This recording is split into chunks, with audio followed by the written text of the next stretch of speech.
That's 317-563-0868. Or go to rragency.org. That's rragency.org. A health plan managed and chosen by you, not the government. This hour on 93 WIBC is powered by B&W HVAC, Plumbing and Electrical, your American Standard air dealer.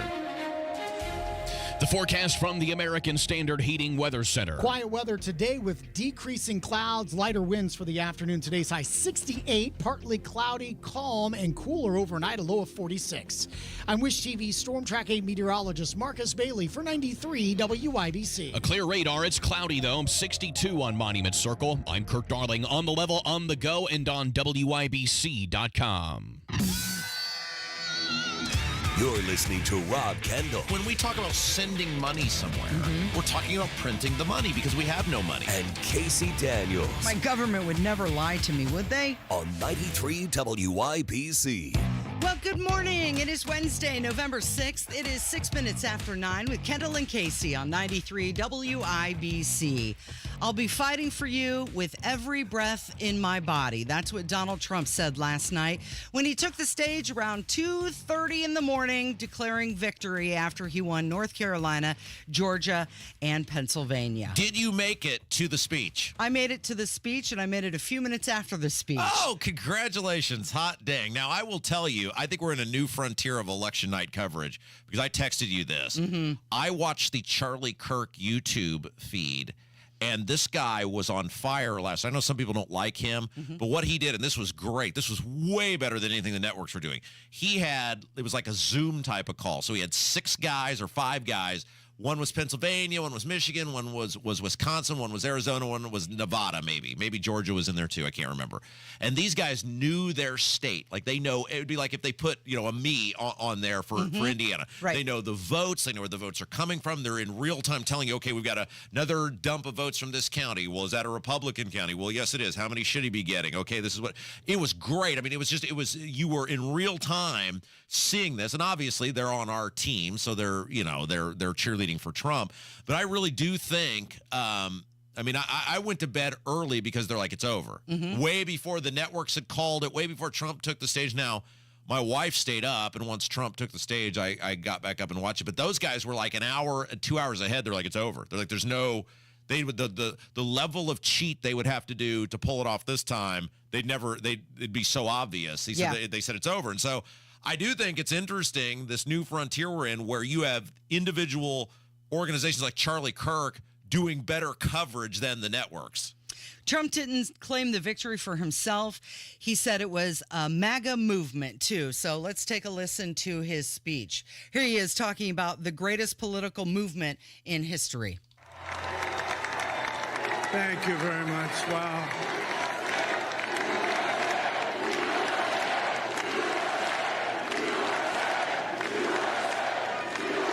Well, I want to thank you all very much. This is great. These are our friends. We have thousands of friends on this incredible movement. This was a movement like nobody's ever seen before. And frankly, this was, I believe, the greatest political movement of all time. There's never been anything like this in this country and maybe beyond. So a very powerful mandate is what Donald Trump was handed by the American people last night. All right, so a couple things. Let's explain how we're going to do this show today. We're going to sort of weave our way through because one of the reasons, we're number one? Yes, I heard that. We're number one rated? Not just us, but also the entire station. Because of our fabulous audience. Well, it's you guys, and one of the things we do different than everybody else is we do local stuff, local politics, unlike anybody else. So we're going to weave today. We'll do national, and then we're going to do some local here kind of for much of the rest of the hour. Then we'll get back into the national. So we're going to kind of, because there was a bunch of big stuff that happened here last night. Second thing is our YouTube feed is working today. However, the cameras are not working, so you'll be able to hear the program. You can listen to it. You cannot. You cannot Many see people us. think that was intentional because it was a late night. Yeah, no. No, it's not us. But you'll be able to listen as you always can. You go to YouTube. You can hear the program, and in addition to other places, you stream the show. All right. So I'm gonna go ahead and say it because I give zero cares. I'm gonna read you. Okay, so throughout the course of the last 3 weeks, what did we hear from everybody? It was how long the lines were to vote, the mass amount of voter participation. I'm not just talking here in Indiana. You're talking here, Pennsylvania and Michigan and all the lines. They're everywhere. I mean, right? We heard the same thing. 3 hours long. Record participation. As of right now, obviously there are still votes that are trickling in, and this could go up. But as of right now, Donald Trump has 71,273,017 votes, or 51% of the vote. Kamala Harris has 66,343,458 votes. This was an election where we're told we've never seen anything like this before. We've never seen this sort of turnout. I waited in line. I know you didn't have to, but so many people, especially in the suburbs, et cetera, did have to wait in line. It was in states all across the country.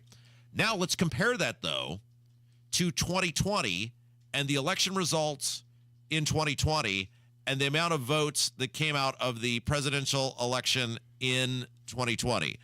And we were told, Casey, that Joe Biden got 81,283,501 votes. Donald Trump, who won this time, got 74,223,975. Public school math tells me that means we are led to believe that she got 15 million fewer votes than Biden, and the guy who never left his basement, and Trump, who is the winner, has 3 million fewer votes. You know who the winner was last night? The people who for 4 years have been saying something very wrong, something very off, something very not right happened in 2020. Don't blame me. Look at the actual data. We're led to believe 18 million fewer people voted this time around. Get out of here with that. Well, I think there's a couple things to take into consideration with that. And one is, not only did Joe Biden not leave his basement, a lot of people didn't leave their basement in 2020 because everyone was voting from home. You were literally mailing ballots out to people in these states and going, gee, I hope they get to where they need to go. Gee, I hope that person fills that ballot out. There is no way any honest broker believes, with record turnout, the lines, because people could still vote from home this time. There is no way, and we have been saying this for 4 years, and I feel totally vindicated this morning coming in here. And look, I get that Trump's going to be the president. That's a big story. But to me, the real story is the people who for 4 years have said something very wrong happened in 2020, including Trump himself, and were called crackpots and conspiracy theorists. And yet, despite this record level of engagement, we're something like 18 million votes off the total. There's no way that there is. My dear friend Ben Stein, by no means a Trump guy. He was as establishment Republican as you could possibly get. A very famous economist. He deals with numbers for his living, for his life, outside of his acting. That's what he did. He worked in the White House with Nixon. Famously, gave the phrase to Reagan, "Are you better off than you were 4 years ago?" Universally respected, said, as an economist, as a stats guy, it was statistically impossible what happened in after midnight in 2020. So I want everybody to keep that in mind as we're tallying up the votes, to remember we're 18 million votes off where we were in 2020. There was one point last night. night. With record turnout, supposedly record enthusiasm. One point last night, CNN's Jake Tapper, he was at the big map on the wall, and he said, okay, I want you to pull up all the counties in the country, the entire country, where Kamala outperformed Joe Biden. Not a single county in the entire country did she outperform Joe Biden. All right, so throughout much of the show, like I said today, we're going to weave in and out. There were so many big things that happened locally last night. We want to spend some time getting into that. And so why don't we take a break, and then trust me, we're going to get to all sorts of national stuff and the impacts of those. But let's take a break, and we'll come back and we'll talk about what happened here in Indiana. It's Kendall and Casey. It's 93 WIBC. For the first time in over 120 years, a president elected to a non-consecutive term. Grover Cleveland, hold my beer. President-elect Donald J. Trump. I want to thank the American people for the extraordinary honor of being elected your 47th president and your 45th president. He did better almost everywhere. History happens here. Truly be the golden age of America. 93 WIBC. As the summer fades and the cool breeze of fall sets in, it's the perfect time to get back to the basics, especially when it comes to your financial future. At Howard Bailey Financial, we believe in simplifying your retirement plan. Our team of advisors help you build a customized retirement strategy that is designed to help reduce risk, increase income, and mitigate tax. Whether you're just starting out or looking to refine your plan, we're here to guide you every step of the way. It's never too early or too late to make sure your financial future is secure.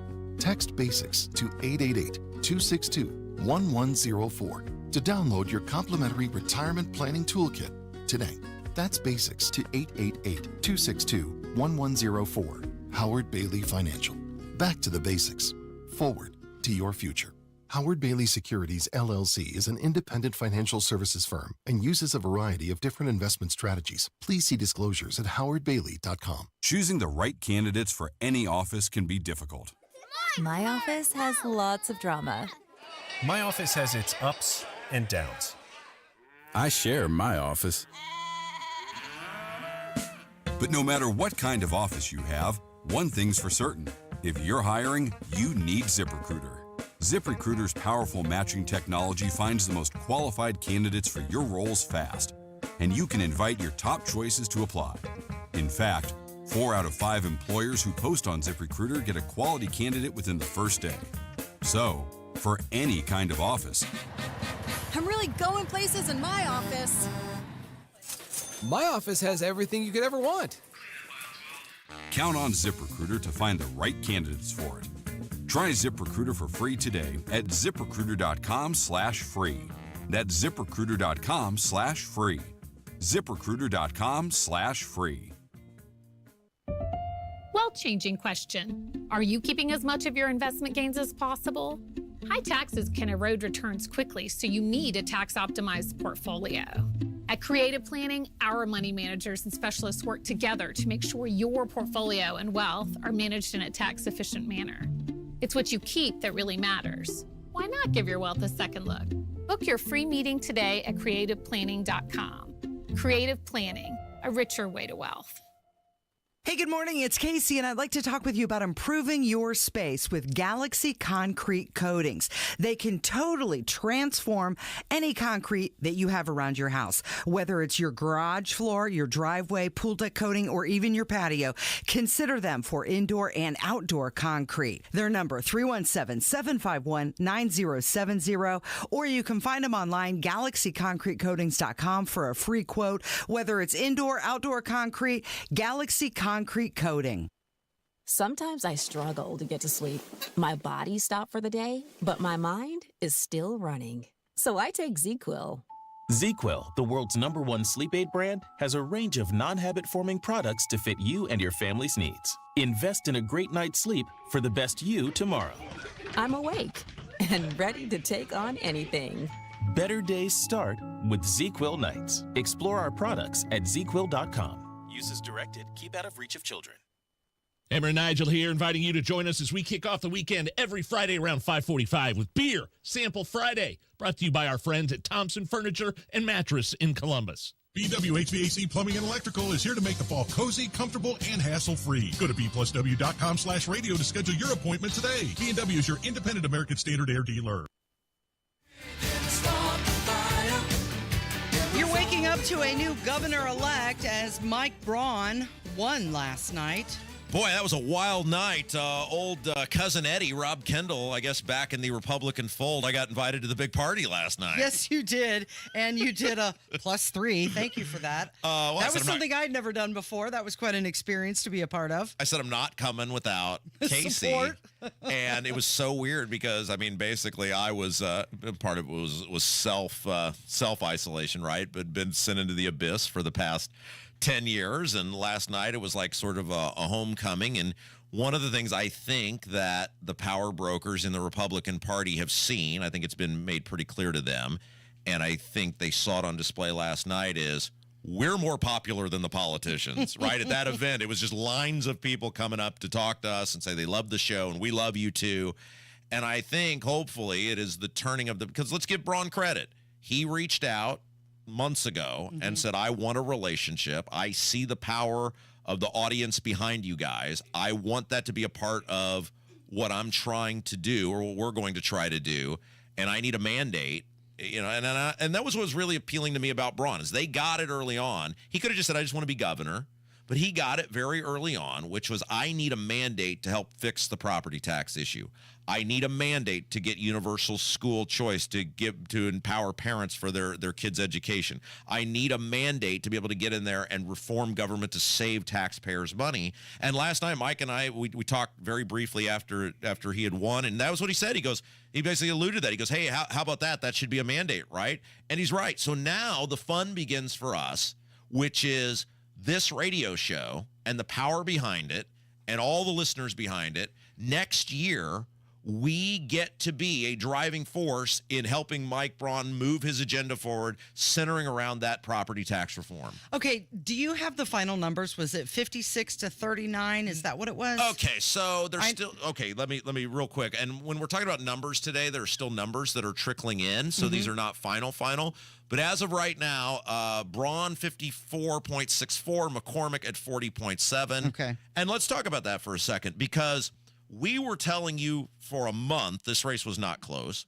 We were telling you, and look, full disclosure, and I don't think anybody is surprised by this, I had access to information that the public did not have. But even if I didn't, I would have felt the same. I wouldn't have been as resolute in my belief system of what was going on. This largely matched, going into Election Day, what Braun's internals were showing. And the reality is there were a couple things at play, and I don't get why the media went into cheerlead mode for Jennifer McCormick. They just pulled the mask back and said, screw any sense of fairness or journalism, journalistic integrity. And look, everybody's entitled to vote for whoever they want or like whoever they want. But you had straight news people, or people who present themselves as straight news people, who were just putting out ridiculous stuff. I mean, she gets 200 people in New Albany with a neighboring governor as the featured speaker, and you would act as though it was the Beatles at the fairgrounds in 1964. I mean, it was like, what are we doing here? You people are not being intellectually honest with your audience. It's a Republican state. Trump's at the top of the ticket, who's going to drive huge turnout. Braun, while he didn't run a great campaign, is not offensive to anyone. They wanted Micah to be this boogeyman, and the reality is, yeah, to the Star readership, that core set of people who read the Indy Star, sure he is. He's Satan. But to the rest of the state, they're like, yeah, we don't want men playing women's sports. Yeah, we do believe we are a pro-life state. And the idea that they were trying to make him out to be some hindrance on the ticket, we kept telling you, we're like, this guy is helping. And it showed last night. Braun has admitted that to people. Micah ultimately helped him because he brought those Rainwater voters who were pissed off at the Republicans back into the fold. Okay, and let's talk about those Rainwater voters. Libertarians kept saying that they were going to peel some numbers away from Braun, which was going to propel McCormick to the top. At the end of the day, what was it, 3%? 4.7%, or 124,000 votes. Okay. And the reality was this. Look, Don lost us. Sorry, what's the difference? Don lost us. We were the driver of much of the Rainwater surge in 2020 because people heard a mainstream media outlet going, what Holcomb's doing is crap. This guy is saying the right things. It's okay to be a part of him. Rainwater got second in 33 counties in 2020. He did get money behind him. He had a mega donor that came in during that process. And the reality was, if Don Rainwater had run a better campaign this time, if he'd had raised money, if he'd organized, it would have hurt Braun. And if he'd had us, but he didn't. But he didn't have any of those things. Micah Beckwith winning that convention is, I am totally convinced, what won this election for Mike Braun, because of all the Republicans who now felt better about voting for a Republican again. So at the event last night, Mike Braun said he's going to hit the ground running, and he's holding a press conference this morning about 9:45 at the hotel, and he's going to talk about his transition team. But here he is last night giving his speech. Beyond any measure, all I can tell you is now we've jumped this hurdle, this hard deadline, and really, I can't wait to hit the ground running, taking this state to a place where they've put us with Texas, Florida, Tennessee.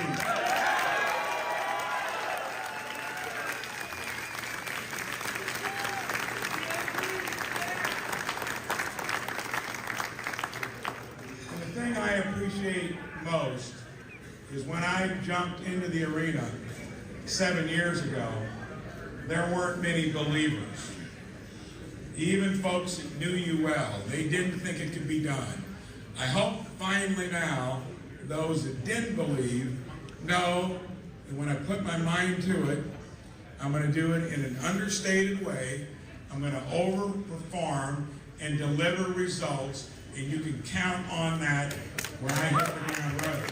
Yeah, there you go. And so there are two big ticket items coming up in this legislative session that he's got to get across the finish line. Mm-hmm. He's got to get his property tax plan across the finish line. Yes. And he's got to get universal school choice across the finish line. Now, I heard last night, because some of those Hamilton County School Board elections didn't go very well. By the way, congratulations to Gordon Hayward, sending that no-good, rotten, awful Eric Hilton to the political graveyard last night in the Brownsburg School Board race. That was awesome. Mm-hmm. That was great. He got smoked. I don't even need anything for Christmas this year, Casey. That was wonderful. But I think I heard from one of them was a state lawmaker and a very high-ranking power broker that they are sick. Now, finally, welcome to the party, pal. They are sick of these Democrats winning in Republican communities by not having to do party affiliation. Mm-hmm. And that is I was told the partisan school board bill all you're doing is making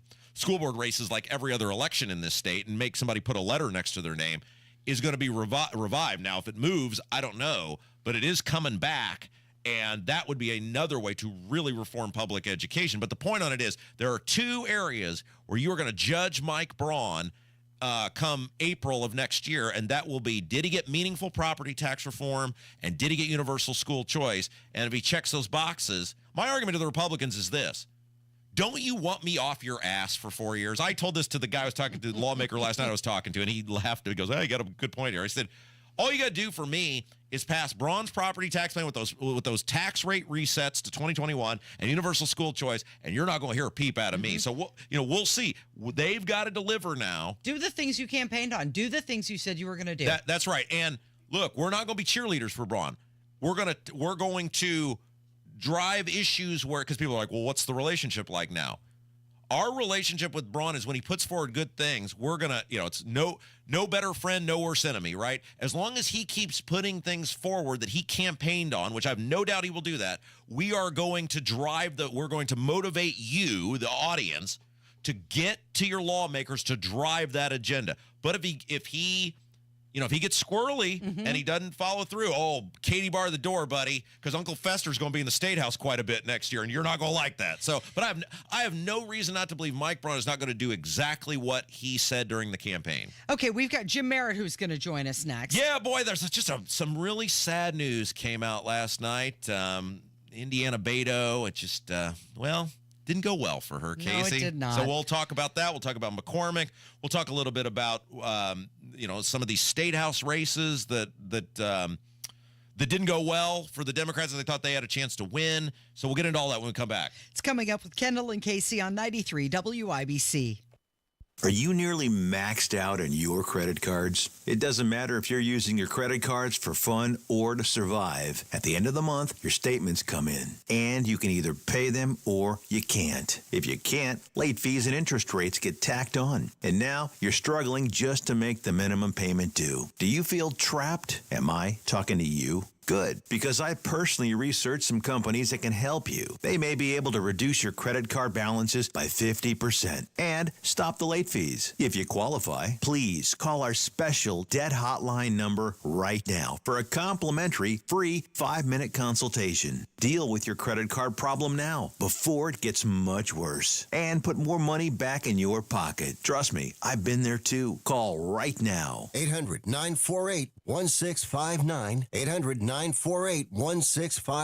800-948-1659. That's 800-948-1659. Mortgage rates are down and creating more active buyers and sellers. If you've been waiting, now is a great time to sell your home before more homes flood the market, driving down prices. Maximize your home sale now with the market expert who delivers maximum money in less time, Mark Deedle. Maybe you want guaranteed no-hassle home sale, but don't want to give up hard-earned equity to do it. Mark Deedle guarantees your home sold at a mutually agreed-upon price and deadline, or he will buy it. Listen to what Dee and Andrew in Noblesville had to say about working with Mark Dietel. We were done with the rat race and ready to live the dream of buying a camper and traveling west. We needed top cash from our home to make the dream work. Thankfully, we hired Mark Dietel, who delivered big time. Our home sold for our asking price in 4 days on the market. Call the local Indianapolis agent I trust and recommend, and the agent who guarantees your home sold or he'll buy it. Call Mark Dietel at 317-755-4232 for all the details, or go online to markdietel.com. It's Mark, Dietel.com. Tell him Rob sent you. 3 WIBC Mobile News. On the level, on the go. He took all the swing states. It's cloudy and 62 downtown. I'm Kirk Darling. Here's what's trending at 9:30. Donald Trump has been elected to a second term in the White House, beating Kamala Harris last night, and he did it by winning in states that were a toss-up, like Pennsylvania. Former President Trump not only has won Pennsylvania, he's won the most votes ever by a Republican candidate here in the Commonwealth, and by the largest margin of victory by a Republican since President Ronald Reagan did it in 1984. With 4% of the vote still needed to be tallied, former President Trump has 3.4 million votes, winning 50.8%, flipping Pennsylvania red. Fox's Brian Linus. Israeli Prime Minister Benjamin Netanyahu says Donald Trump's victory is a powerful recommitment to the great alliance between Israel and the U.S. He was among the world leaders to congratulate Trump on winning and going back to the White House. Republicans will also regain control of the Senate. The GOP needed to flip only 2 seats while holding the rest, which they did. Among the big winners was Bernie Moreno in Ohio. Today starts a new wave. We talked about wanting a red wave. I think what we have tonight is a red, white, and blue wave. Moreno beating Democratic incumbent Sherrod Brown. Your opening bell report on 93 WIBC, brought to you by Absolute Wealth Management, LLC. Off of the election results, stocks are soaring today. The Dow is up 1,211 points to 43,592. The NASDAQ up 326 to 20,668. And the S&P 500 is up 120 to 5,932. I'm Kirk Darling, on the level, on the go, and on WIBC.com. Garage Doors of Indianapolis is everything that's right about Central Indiana. They've been locally family-owned for 50 years, helping our local economy remain strong by employing 70 families. Garage Doors of Indianapolis is proud to do business right here in the great state of Indiana. They're a conservative-minded company that shares our values and stands by their products and services. You can call Garage Doors of Indianapolis today for service today. 875-4577, 875-4577, or visit doorstoday.com. A true partner in your health dedicates time to understanding your needs. At CenterWell Senior Primary Care, doctors make one-on-one time with you a priority, so you can get all your questions answered and feel more confident in your health care. See how it feels to have a team of senior care experts working together to help you feel your best. CenterWell, it's about time. Schedule a tour today at meetcenterwell.com. That's meetcenterwell.com. Research shows smoking costs Indiana businesses $3.1 billion every year. It also shows that an extra $2 per pack tax on cigarettes would drastically reduce smoking, which could save lives, create jobs, and infuse the state of Indiana with hundreds of millions of dollars annually. Read the reports from the Richard M. Fairbanks Foundation at thepriceofsmoking.org and see for yourself how an extra $2 per pack tax on cigarettes can have a positive impact on Hoosiers. Attention! If you suffer from consistent pain in your joints caused by arthritis, overuse, or injury, you may be a candidate for a revolutionary therapy that could revitalize damaged tissue. This approach can provide long-lasting relief from pain in your knees, shoulders, hips, and other joints with no surgery, no drugs, and no downtime. To find out if you're a viable candidate, you may request a free consultation from QC Kinetics by calling 463-251-1912. Instead of masking the symptoms, it goes to the root of the problem to resolve it at its source. Already used by thousands of satisfied patients nationwide, this joint pain therapy is available right now to the public, but only for qualified candidates. Again, to find out if you're a viable candidate for this therapy, you may request a free consultation by calling QC Kinetics at 463-251-1912. That's 463-251-1912. You're listening to the Kendall and Casey Show on 93 WIBC. So down being home long as I remember.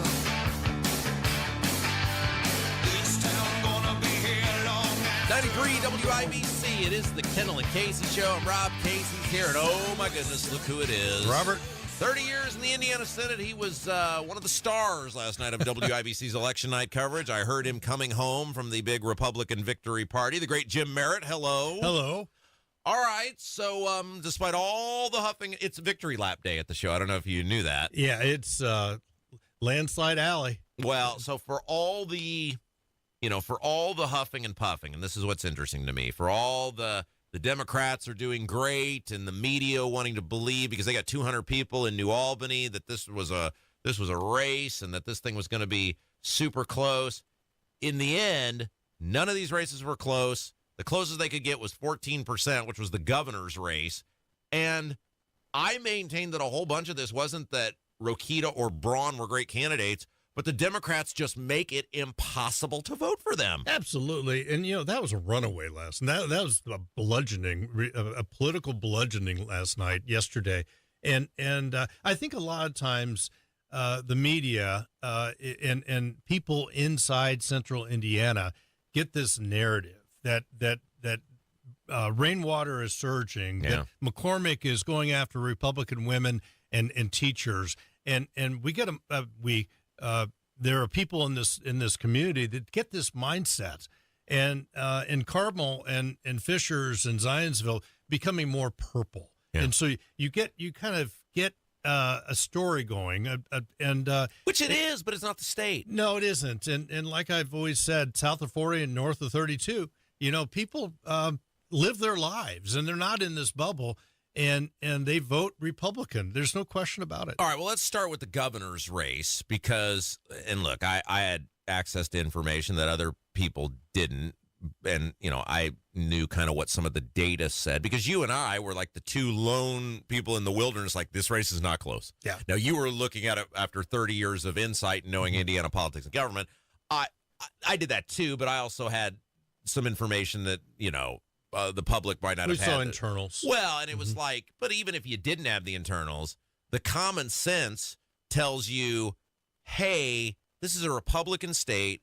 The Democrats are offering nothing to the public at large on why they should break from it being a Republican state. Jennifer McCormick running around screaming abortion on every street corner is not, even for people who are not as pro-life as I am or you are, they don't vote based on it. Oh, so no. it's not moving people. And yet they were, this Ball State, doesn't matter what your Ball State study shows. I don't even take a lot of stock in that anyway. But if you did, poll shows people don't vote on it. So why is this your thing? Well, we've talked ad nauseum about data, and to have abortion as a cornerstone, as the hub of your campaign, advertising on NFL football day, and spending all that money when every poll we saw was about the economy, that was about the border, that was about crime.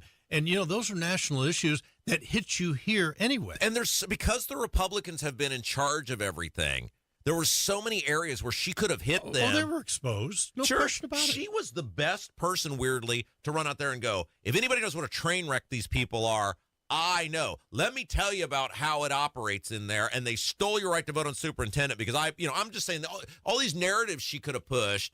And instead it was like on-demand abortion advocacy and, no school choice, right? Yeah. I mean, it's like, what are you doing, lady? And those don't poll well at all. And people really, there are people who really care deeply about those. But when you're talking about an abortion issue, if I'm a Democrat, I talk about women's health and not file it down to abortion. And it was...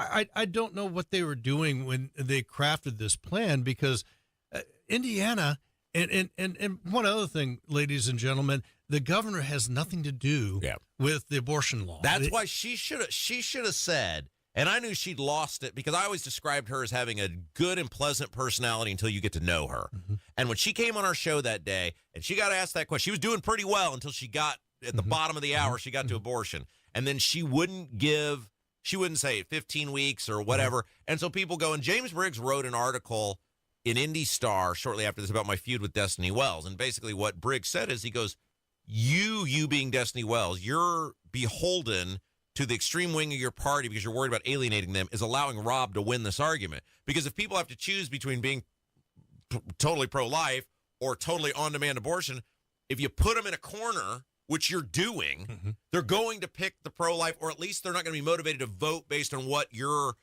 pushing. And it's like she being Jennifer McCormick, had so many areas where she could have run right down the middle and came out and said, Rob, I don't agree with Indiana's abortion law, but I am a realist, and I accept that it's going to be Republican legislature, Republican supermajorities. That is not getting discussed. We're done here. I pledge I will not touch abortion. The law is the law. Let's talk about things we can agree on. Do you know how many votes she could have won that day? Absolutely. When Kopp and I are co-hosting Hammer Nigel's show when they're on vacation before Columbus Day. Yeah, God said, I am not letting you funnel that abortion bull crap on this radio station that day. That's why I kept hanging up on her. Well, I was trying to interview her about the issue, and she was so, she was so feckless about it. Yeah. And really didn't understand that people, they care about the grocery store. Yeah. And they don't care about this. One other thing before we move on to one of the other results that I know is just going to break your heart, it certainly did mine, is I talked with Mike about Braun about this last night, and he actually brought it up. We encouraged our audience to vote for Braun, not because we're in love with Braun. Now, obviously, I'm very close with Micah, but I was very clear. You're voting for the top of the ticket, Absolutely. right? Yeah, the lieutenant governor is, I mean, he can help sell an agenda, but it is largely ceremonial position from a policy standpoint, other than breaking ties in the Senate, et cetera. But I said, we're choosing Braun because we need Braun to have a mandate so that on these topics where the legislature has been slow to move, and that is property tax reform and the universal school choice, this guy can roll in there and say, with a clear majority of the state of Indiana, people voted for these topics. Let's face it, our show got Braun to make property taxes the issue. He's won almost 55% of the vote, depending on how the final votes, trickle in here. That's a mandate. It is a mandate. There's no question about it, especially when the narrative was that Rainwater was surging and McCormick had Republican women and teachers on her side. So, yes, it is a mandate because he came through. And now, and this is what I told somebody last night, I said, now the work starts for us, because now we get, and Mike talked about this, harness the power of this show and this radio station to get our audience, to get these lawmakers to get in line on Braun's property tax agenda. It's like, it's a new day, right? Uncle Fester, me, got invited to the GOP party last night. Cousin Eddie's here. Well, you and I both have interviewed Representative Prescott, and he wants to eliminate property taxes. There are programs, there is legislation, there are projects that are going on in the legislature to address property taxes with a Braun or without one. And we knew Braun was going to win, but it just gives all the more pepper, all the more push to really take a deep look at property tax in total. Jim Merritt here. I have some very sad news for you. I know this is going to break your heart. I know you're a big fan. Destiny Wells coming in with just 40.84% of the vote as of that is the reporting Democrat. That 40%. That's the Democrat vote in the state of Indiana, and she couldn't get any past that. And it's twice you see that now. Yeah, she's running against arguably the two biggest boobs to ever hold statewide office in Indiana, Rokita and Diego, and she got blasted both times. Well, both are workaholics. That meaning Diego and Todd Rokita, and Todd Rokita repeatedly forever has been a vote machine. Yeah, and she ran into a buzzsaw last night. And she is wholly unlikable. And like I've said, McCormick is likable until you get to know her. Destiny Wells, is wholly unlikable the moment you see her.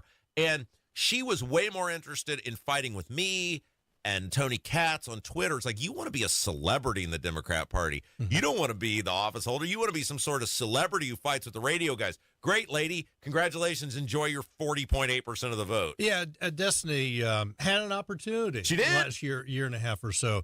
She had to fight off She didn't Beth want it. White, and there were so many things to campaign on and create a narrative about, but just failed miserably by picking really the wrong topics as an attorney general candidate or any other statewide. Look, we talked about the State House happenings. I loathe Todd Rokita, and I voted for him. Why? Because Destiny Wells said, I'm not interested in being a professional person either. I'm going to be a political advocate in that office the same way as Rokita. Well, like when my wife and I talked about it, because I was going to leave it blank, she said, you're going to get a politician in that office either way. Don't you want the one that agrees with you politically rather than this on-demand abortion, professional office seeker? And I thought, well, it's hard to argue with that. I guess I'll go with the guy whose politics I agree with. And attorney general has nothing to do with abortion.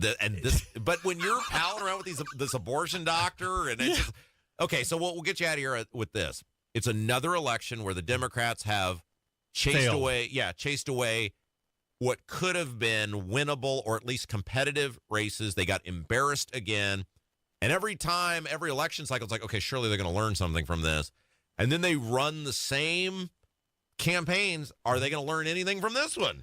I don't think so, because we've seen this movie before, Robert, where you have issues if you're a Democrat that you could run on that Republicans could be at risk. But they, on the national scene as well as the state of Indiana, they just don't get it. Hey, you did a nice job last night with that election coverage. I enjoyed it. Yeah, it was fun. It's a very reassuring voice to hear you coming home. So that's my guy. That's Merritt. Find him on Twitter at Jim_Merritt. Yes. Also, Merritt in the morning. Merritt in the morning. Yes, we're gonna really have a great 24-25, and Klopp and I really enjoy it. Yeah, find it on YouTube and Facebook. Jim Merritt, you're the best. Thank you. Kendall Casey Show, 93 WIBC. A lot to go over today on the Hammer and Nigel Show. We cracked the mic at 3:06. The best election result coverage in Indy, and we're going to have some fun, too. We'll try anyway. 93 WIBC. You have 3 ex-wives and your current trophy wife wants a life insurance policy 3 times the size of the policies you had to purchase for your previous mistakes? If so, you need to call Big Lou, a term provider, 800-444-9336. Big Lou is intimately familiar with your problems, and if you're 50 or 60 years old and in reasonably good health, a $1 million policy should only cost about $100 to $200 per month. Big Lou may have a solution for your previous policies as well. You may even save enough money to lighten the load on your new $1 million policy. Remember, call Big Lou. He's like you, except he's only on number 2. Call Term Provider at 800-444-9336. That's 800-444-9336. For $1 million in term life insurance that you can live with, call Big Lou at 800-444-9336. Tony Katz here for Premier Arms in Brownsburg, your premier gun store. Over 1,200 firearms in stock and the largest selection of used firearms in the area. Premier Arms is home of the Buy Room. This exclusive, private, and secure room is where Premier Arms will buy your estate or special collection of firearms and jewelry. Premier Arms and PA Jewelers, their one-of-a-kind jewelry store located in the same building, are the largest buyers of firearms, firearm collections, and estate jewelry in the Midwest. Talk to Premier Arms today, 3754 South Green Street, online at premierarms.com. This November, Indianapolis will play host to one of the most prestigious culinary competitions in the world, the World Food Championships. From November 8th through the 12th, the city will welcome over 300 cooking teams, battling in 12 unique food categories. All of this is going down at the Indiana Farm Bureau Fall Creek Pavilion. It's inside the Indiana State Fairgrounds. Food samples, cooking demonstrations, celebrity chef appearances, family fun zone, and more. To learn more or buy tickets, visit worldfoodchampionships.com. Get in gear with fall savings at Tom Roush Lincoln. Get a brand new 2024 Navigator. Get an incredible $10,000 off plus 0% for 60 months. Or get $7,000 off select new 2024 Lincoln Aviators plus 0% for 60 months. So get some of those fall savings at Tom Roush Lincoln in Fishers. Qualified buyers with approved credit. Not all buyers will qualify. Taxes and dealer fees extra. Stock number L24412. MSRP 104,200. Stock number L24208. MSRP 75,300. See dealer for complete details. Nobody cares for you like family. Family Heating and Air. Maintenance is going to drastically increase the efficiency and performance of your system. It's also going to significantly improve the longevity of it. People think that they are saving money by skipping their maintenance. And in reality, they're just shaving years off the life and increasing the consumption of that unit, spending a lot more in the long term. Get your tune-up today at Family Heating and Air, your trusted local independent American Standard heating and air conditioning dealer. Discover cancer care that empowers you at Community Health Network MD Anderson Cancer Center by offering the expert, compassionate care you need. When I was at my lowest, I would have 2 or 3 nurses come in to give me a pep talk, telling me it's okay to feel this way. It's normal, but you have us to support you and you will get through this. Learn more at ecommunity.com/cancer. Tailgate this Sunday from 10 to 1 at the parking lot at McCarty and Church Street before the Colts-Bills game, presented by Jack Daniels and Twin Peaks. Register to win tickets to the game and $100 in Colts cash from Bud Light. No purchase necessary. Last night during his victory speech, Donald Trump said, "Many people have told me that God spared my life for a reason, and that reason was to save our country and to restore America to greatness." At one point, he also said that we control the House of Representatives, but that still remains unclear. And it also looks like we'll be keeping control of the House of Representatives. So we definitely have the Senate. But the House is still being determined. Yeah, so the House, or the Senate rather, is 52 Republican, right now 42 Democrat. There's a bunch in the middle. Some of them, like it looks like Arizona's going to stay with the Democrat. Looks like Wisconsin may stay with the Democrat. But then like Pennsylvania's looking like a pickup for the Republicans. And then, you know, the Nevada is looking like it could be a pickup for the Republicans. The Cook Political Report had predicted 50, an astonishing. They had said 50. They thought Republicans would get 55, and so if they win 3 of the 6 that are left, they would end up indeed with 55 seats. Here's the thing, though. My wife and I were talking about this morning. We look at the trend. It has been 40 years since we have had consistent governance in this country of more than 2 terms from a party, because both parties generally fail to deliver, right? So if you think about it, going back to Bush, so you had Reagan and then Bush. There's your 12 years, right? But then after that, it's Clinton, it's Bush. Clinton and Bush were both 2-term presidents. It's Obama, who was a 2-term president. Then it's Trump. Trump, I think, and we'll get into this again top of next hour, if you look at what the voting numbers are coming out now versus what we're told happened in 2020, probably should have been a 2-term president. People would have been sick of him then. They probably would have gone with the Democrat, but for the sake of who's actually in the office, it went Trump, Biden, Trump. It's a weave, right? And some people are, going to be up in arms over this, and some people are going to think the world is going to end. Look, Trump was president for 4 years, and pre-COVID, the country kind of ran okay, right? Like the economy was good. It was arguably the greatest economy in the history of the country. The immigration was under control.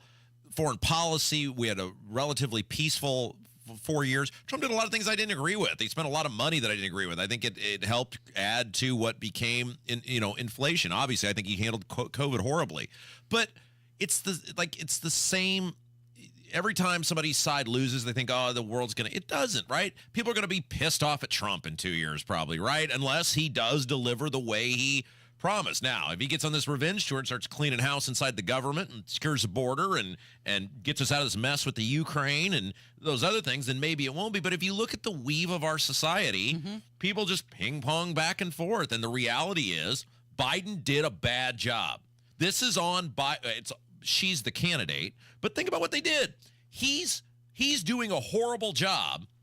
They won't level with the American people. I think this pissed a lot of people off. Instead of going, yeah, Biden's doing so bad, I got to get out, kind of like they did with Johnson in 68, they go out and tell you, he's a Mount Rushmore president. And people are looking around going, well, if he's Mount Rushmore, I don't want any part of any of you people, which is why they're losing these Senate races. You got to level with the American people. So they kick him out after 14 million people vote for him in a primary. They put her in, who, if they'd have put Gavin Newsom in, the Democrats did this to themselves. They're so into identity politics that if they'd have picked some outsider like Gavin Newsom or, whoever who wasn't stained by Biden, they might have won. But instead, because they're so identity politics driven, they said, well, she's black and she's a woman. She was a horrible candidate. She was a horrible candidate. I heard somebody say yesterday that America's not ready for a female president. I don't believe that's Not true. true at all. Not true at all. Kamala was a terrible candidate. She could not easily answer questions about policy. And when elites told us she was a generational candidate, we could see right through that. All right, let's talk about the vote total again, shall we, when we come back? Because I'm not getting off this. Okay, it's Kendall and Casey. It's 93 WIBC. Fall in Indy, and if you hate the paint, do what Judy did. She called Rhino Shield. After having the house painted with kind of usual house paint, I was seeing cracks appearing about every 3 years and just wasn't very satisfied with that. Rhino Shield's a ceramic coating specifically formulated for our unique climate. I can't speak highly enough about the Rhino Shield crew. They also were great at working with me to get the exact right color because I was very particular. Now get the guaranteed protection of Rhino Shield for 15% off the regular price. Plus, there's more great news. Rhino Shield is partnered with Green Sky Financing to offer no payments until 2026 for qualified buyers. I would not hesitate to call Rhino Shield and recommend Rhino Shield to my friends and neighbors and family. Here's Rhino Shield Shane Smith. Call me at 888-RHINO-41. That's 888-RHINO-41. Don't paint. Go Rhino. Never paint your house again. Rhino Shield. Have you heard the saying, cash is king? This is true most of the time, but it's not when you're retired. Hey, it's Kendall and Casey. By the way, retirement, well, you're only 23, but it may not be far off for you, Casey. One of these days. Hey, when you're retired, cash is not king. Income is king. Discover how you could turn your savings into a guaranteed stream of income in retirement with Bill Demery, your retirement guy in Indy. We trust Bill to help us with planning for our retirement, and you can too. If you've saved more than $200,000, call Bill right now, 317-932-9912. Social Security alone won't be enough to pay for your retirement. You need to create other sources of income that you can count on for the rest of your life. So call Bill Demery now. His number, 317-932-9912. That's 317-932-9912. That's Bill Demery, your retirement guy. As summer fades and the cool breeze of fall sets in, it's the perfect time to get back to the basics, especially when it comes to your financial future. At Howard Bailey Financial, we believe in simplifying your retirement plan. Our team of advisors help you build a customized retirement strategy that is designed to help reduce risk, increase income, and mitigate tax. Whether you're just starting out or looking to refine your plan, we're here to guide you every step of the way. It's never too early or too late to make sure your financial future is secure. Text BASICS to 888-494-5004 to download your complimentary retirement planning toolkit today. That's BASICS to 888-494-5004. Howard Bailey Financial. Back to the basics. Forward to your future. Howard Bailey Securities, LLC is an independent financial services firm and uses a variety of different investment strategies. Please see disclosures at howardbailey.com. As a mom, comforting my family is what I do best. Vicks Vapor Stick provides soothing, non-medicated Vicks vapors in an easy-to-apply stick. And it dries fast, so there's no mess. I use it to comfort myself and my family. Thanks, Mom. Vicks Vapo Stick, soothing comfort for the whole family. And when you need more comfort for yourself, try Vicks Vapo Shower Max for steamy Vicks vapors. Use as directed. Vapo Stick for use ages 4 and up. Vapo Shower Max use for adults only. Get a great deal on select Kubota equipment. The BX Series is the #1 selling subcompact tractor in the U.S. The versatile lineup is built to help you make the most of your land. Right now, bring home select Kubota equipment for 0 down, 0% APR for 84 months or save up to $3,100. Now through November 30th. See us or go to KubotaUSA.com for full disclaimer. Stop by McAllister Machinery in Fishers and Indianapolis to see their full line of Kubota or visit them online at McAllisterKubota.com. Coming up in 2 minutes, they gave you the final push, and now we recap the big night from Republicans in the state of Indiana. Plus, it's on to the next step in the Delphi murders trial, and the Indiana Pacers are back at it tonight without a couple key players. I'm Kurt Darling. That and more coming up from the Technology Recyclers studios after Fox News Radio. You're listening to 93 WYBC, WYBC HD1 Indianapolis. It's 10 o'clock. This is a Fox News alert. A post-Trump election rally on Wall Street. I'm Dave Anthony. The opening bell just rang in a stock market surge. The Dow is up nearly 1,200 points, setting a new record. The Nasdaq and the S&P 500 also at all-time highs. The morning after former President Trump was elected again. So the markets clearly like what's happening. The votes happened yesterday. The money is now voting today. Fox Business Network's Edward Lawrence at the White House. We saw poll after poll. The economy ranked as number one concern, followed by immigration. Energy there up 30%. President Trump says he will make energy policy the linchpin of his economic plans. President-elect Trump celebrated after 2 a.m. in West Palm Beach, Florida. Many people have told me that God spared my life for a reason. Referencing the 2 failed assassination attempts. So I want to thank the American people for the extraordinary honor of being elected your 47th president and your 45th president. Now, Vice President Harris has been quiet in defeat. She did not speak at her election night headquarters. But a Harris surrogate and member of the Democratic National Finance Committee did. Lindy Lee tells Fox they did not expect this outcome, and as for what went wrong... One of the things that are top of mind is the choice of Tim Walz as the vice presidential candidate. A lot of people are saying tonight that it should have been Josh Shapiro. Frankly, people have been saying that for months. Josh Shapiro is the Democratic governor of Pennsylvania, the biggest of the toss-up states that President-elect Trump won. He could add to his electoral college total, leading in 4 states not called yet: Alaska, Arizona, Michigan, and Nevada.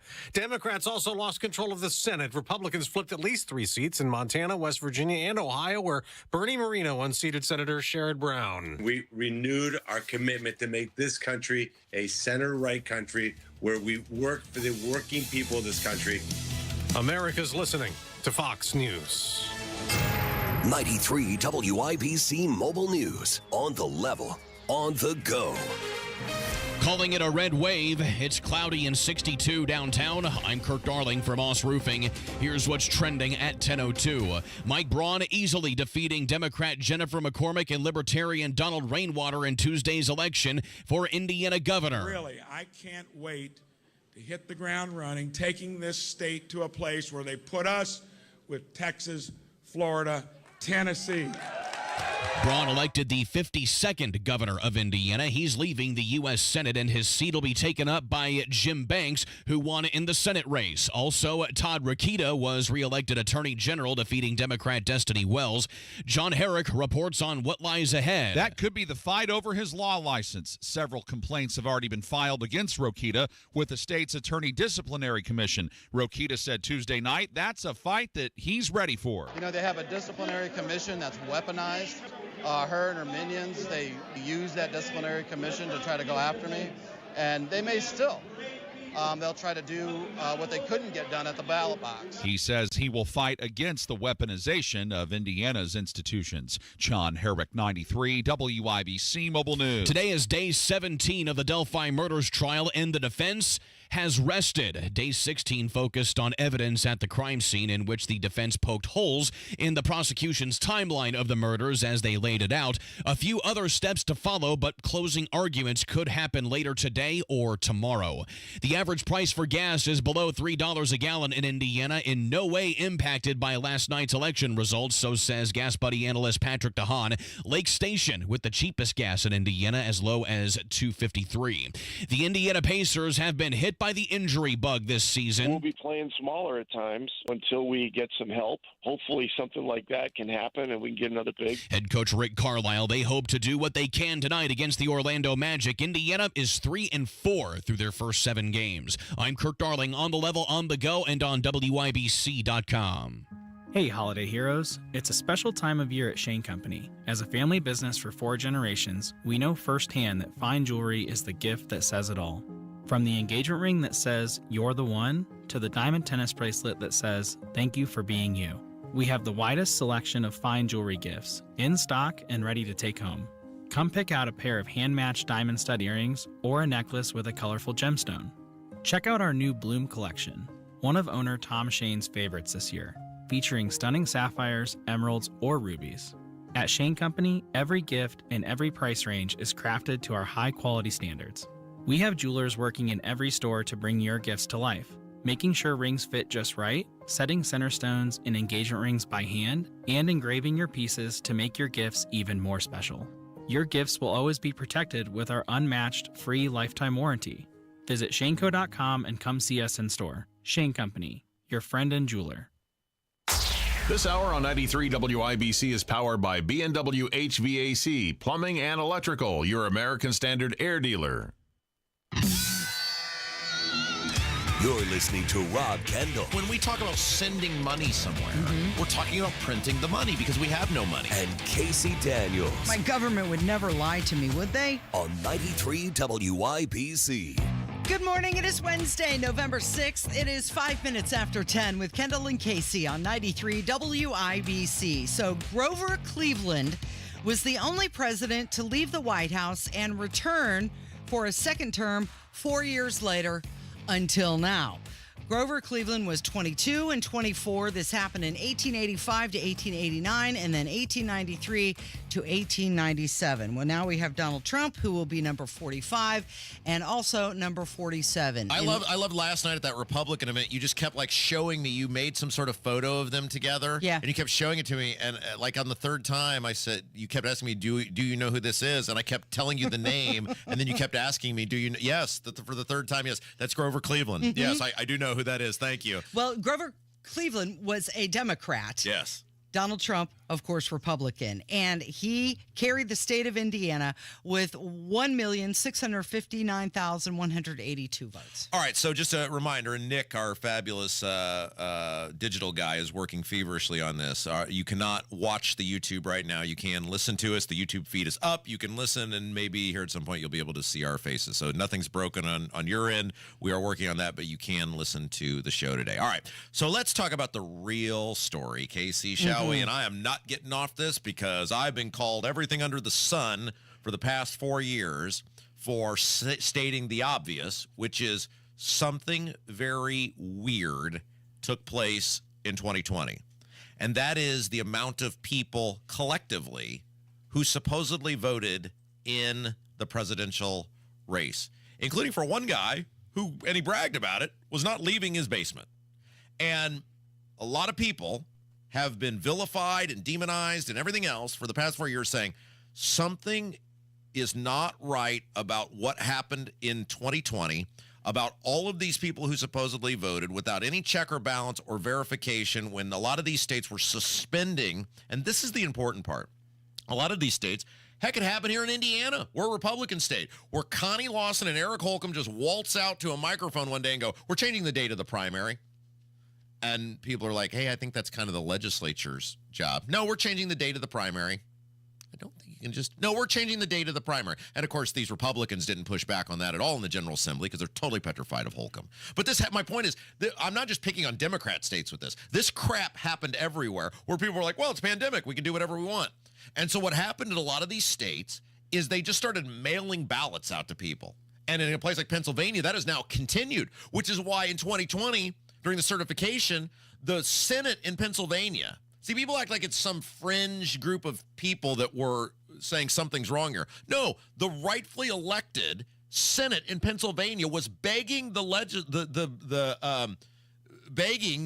senators to not certify, Mike Pence not to certify the election, because they're saying, look, in our home state, we are telling you something is wrong here. We are telling you this has not happened properly. We are telling you the Secretary of State and the governor did not act properly. We are begging you to look at this further before you do something. And any person who objected to that and said, wait, there is merit to this when you're just mailing ballots out to people, where you're suspending election rules, where you're counting ballots days after, where all the votes are just flipping after midnight. Any person who did that was an insurrectionist, a fascist, a Nazi, a threat to democracy. So let's look at the total, because for 3 weeks now we've been told massive voter turnout. We've never seen anything like this before. Lines are 3, 4, 5 hours long. Oh my goodness, people are so engaged. They're out to send a message. Okay, fine. I accept that. I stood in one of those lines. I saw it. People all over this country saw it. The vote total in this presidential election as of right now, there will still be votes that will be coming in, but not enough to drastically change what we're about to read to you. Donald Trump currently has 71,355,279 votes, or 51% of the electorate.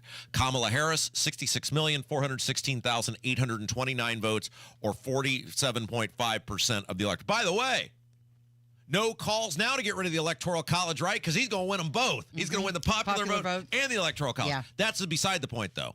So this we're told, oh my gosh, this wave of people, we've never seen humanity like this. That's your total number of people who have voted so far. Now compare and contrast that to 2020, where Donald Trump, despite losing the election and getting 46.8% of the vote, ended up with 74,223,975 votes. So he winning this time with less votes, with 3 million fewer votes than he lost with the last time. Now let's do Biden, shall we? Biden supposedly got 81,283,501 votes. That's 15 million votes difference that Kamala Harris is getting this time. I don't care whether Kamala Harris is winning or losing. She's percentage points off. That's not 15 million votes. You put the two together, and there's an 18 million vote disparity in this country. Does that make sense to anyone? After we were told time and time again that this was the most consequential election ever. And people showed up. I mean, I was getting reports yesterday in rural, people, our friend J.D. Prescott was texting me, in his rural district, said lines are, out the door. I mean, it's gangbusters out here, and it was everywhere. Does this make any sense to anyone? The answer, if you're an intellectually honest broker, is no, that doesn't make any sense. How, despite this record turnout, which would have been record turnout, there were supposedly 18 million more votes cast. Oh, yeah, and magically they all flipped after midnight in all the swing states at the same time. Okay, so the elite media no longer controls the narrative, right? The traditional elite politicians on both sides have been exposed, both the neocons on the right, the crazies on the left, exposed for what they are. People had enough of it, and they showed up and voted yesterday. Would any of that had happened had we all not experienced 2020? Well, so, and look, I freely admit this. Go ahead and mark it down. It's 10/12 on, what is today? November the 6th. Is that right? I was correct about 2020 and what was going to happen. I was wrong about this one, and I thought Kamala Harris would ultimately be declared the winner because I think in order in these swing states where you still have the same openness for shenanigans going on, Glenn Youngkin in 2021 cracked the code. That's the phrase we came up with. I was on Ben Stein's podcast that night, and we were watching it in real time. He's up, and then all of a sudden Loudoun County starts coming in, and it's like a ticker. Like you can see the thing moving back in reverse. I'm like, oh my gosh, they're going to do it again in real time. And they just ran out of votes. Like we cannot find any more votes. And Youngkin, we declared it we call it crack the code. And the code was, if you win these rural areas by so much, they can't defy math, right? There's only so many votes you can possibly find. And the challenge for Donald Trump was, could he crack the code in Pennsylvania and run up the score by so much in these rural areas that even with Pittsburgh and Philadelphia coming in, that they would not be able to come up with or delay it or say, hey, we got to spend 3 days counting votes, and you start finding votes under church pews or whatever.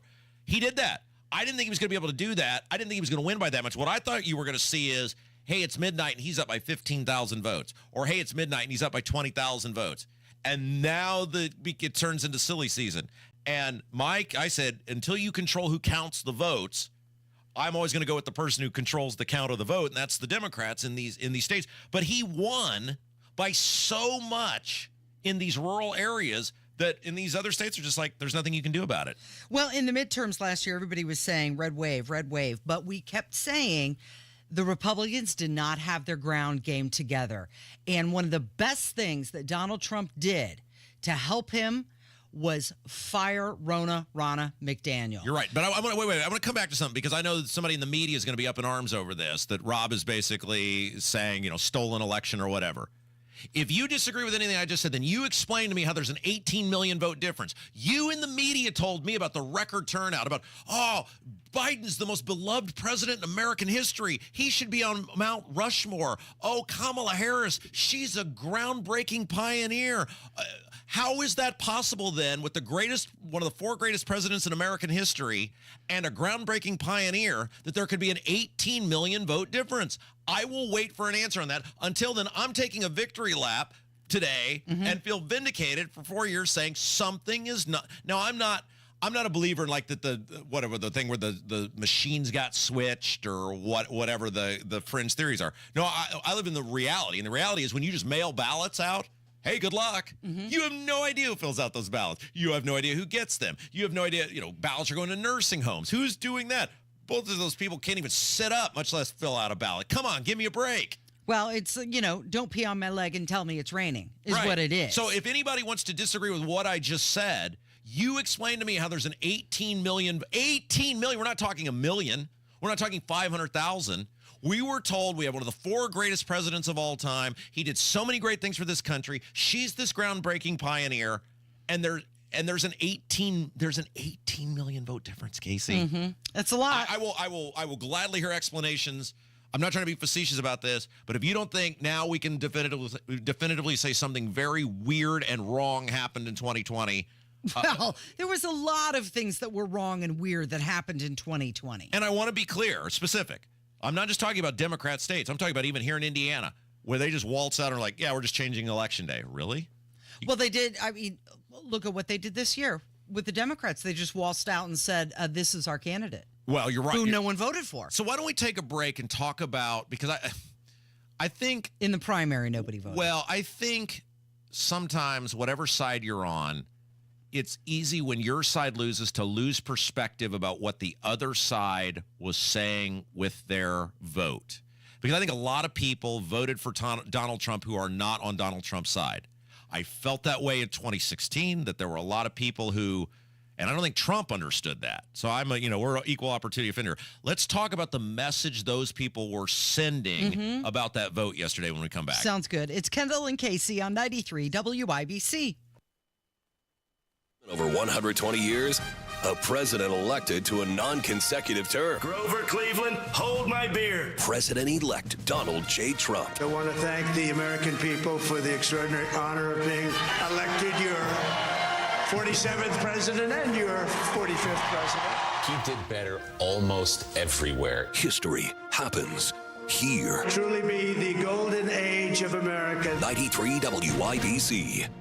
It's starting to be fall in Indiana, the perfect time to tackle home projects you've been putting off before winter arrives. With Moss Roofing by your side, you don't have to do it alone. They're ready to assist with your roofing and siding needs, ensuring your home is safe and ready for the holidays. Let Moss Roofing, M-O-S-S, mossroofing.com, give your home a serious glow-up with premium James Hardy siding, tough enough to face Indiana's wild weather and stylish enough to turn heads on your block. And the best part, their free inspections come with a 3D design preview so you could see your home's stunning makeover before the work begins. Contact Moss Roofing for a job done right every single time at Moss Roofing, M-O-S-S, mossroofing.com, or call 317-747-3665. Moss Roofing, 317-747-3665. That's 747-3665. Or online at Moss, M-O-S-S, mossroofing.com. And don't forget, tell them Tony Katz sent you.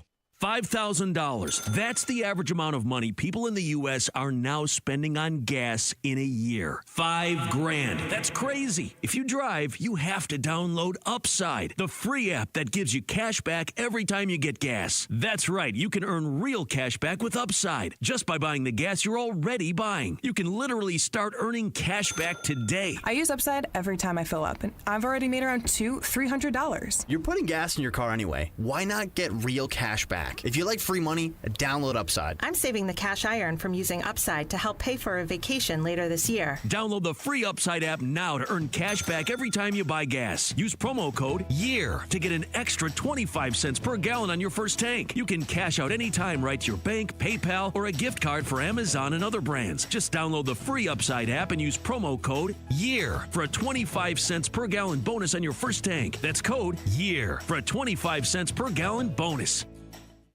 Hey, can you blow up some balloons for Jack's party? I can't. I'm so congested. You need Sinex Saline from Vicks. Sinex Saline nasal spray. Yeah, just Sinex. Breathe. Sinex Saline instantly clears everyday congestion associated with colds and year-round allergies with a gentle, ultra-fine mist that's no mess and easy to control. Daddy, we need more balloons. On it. Enjoy life's important moments without congestion. Try Sinex Saline from Vicks. Just Sinex. Breathe. Use as directed. B's offering our Black Friday sale, 52% off, plus 10% manufacturer rebates, and 18 months, no interest, no payments. Proud to be employee owned. Woo! So we still have not heard from Kamala Harris. She sent a surrogate out on her behalf last night, which kind of puts an end to the entire girl boss I'm speaking message that she kept saying. She still hasn't done a thing this morning, or I don't believe so. Yeah, they would have covered it right there. We got Fox News up there. Well, this is the thing, right? Is everybody can concede or not concede? Like we were laughing last night, where Jennifer McCormick's like, "I've conceded nothing. People are still voting in Lafayette." Oh, okay, lady. So Lafayette is going to make up hundreds of thousands. Come on, get out of here. But it's your campaign. You can concede or not concede whenever you want. But you would think that last night she would walk out there in a show of authority and say, look, there are still votes to be counted. We know it's maybe not looking great, but we owe it to all Americans to know that that we have the right result, and we'll judge it in the morning and go home and have a safe evening with your family. Thank you. We appreciate all your love and support. Yeah. But to send somebody else out there, I mean, you can't even string together two sentences. Come on. Although in fairness, I could never see Trump conceding either. Donald Trump, during his victory speech, he thanked his best-selling author wife, Melania Trump. I want to also thank my beautiful wife, Melania, First Lady.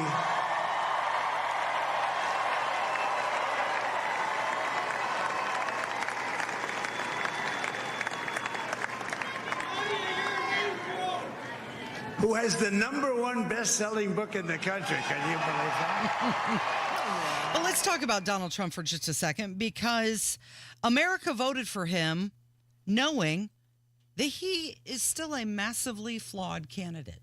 Sure. But so let's talk about what yesterday was. And I think one of the mistakes both sides make when they lose is they don't properly digest the message that's being sent.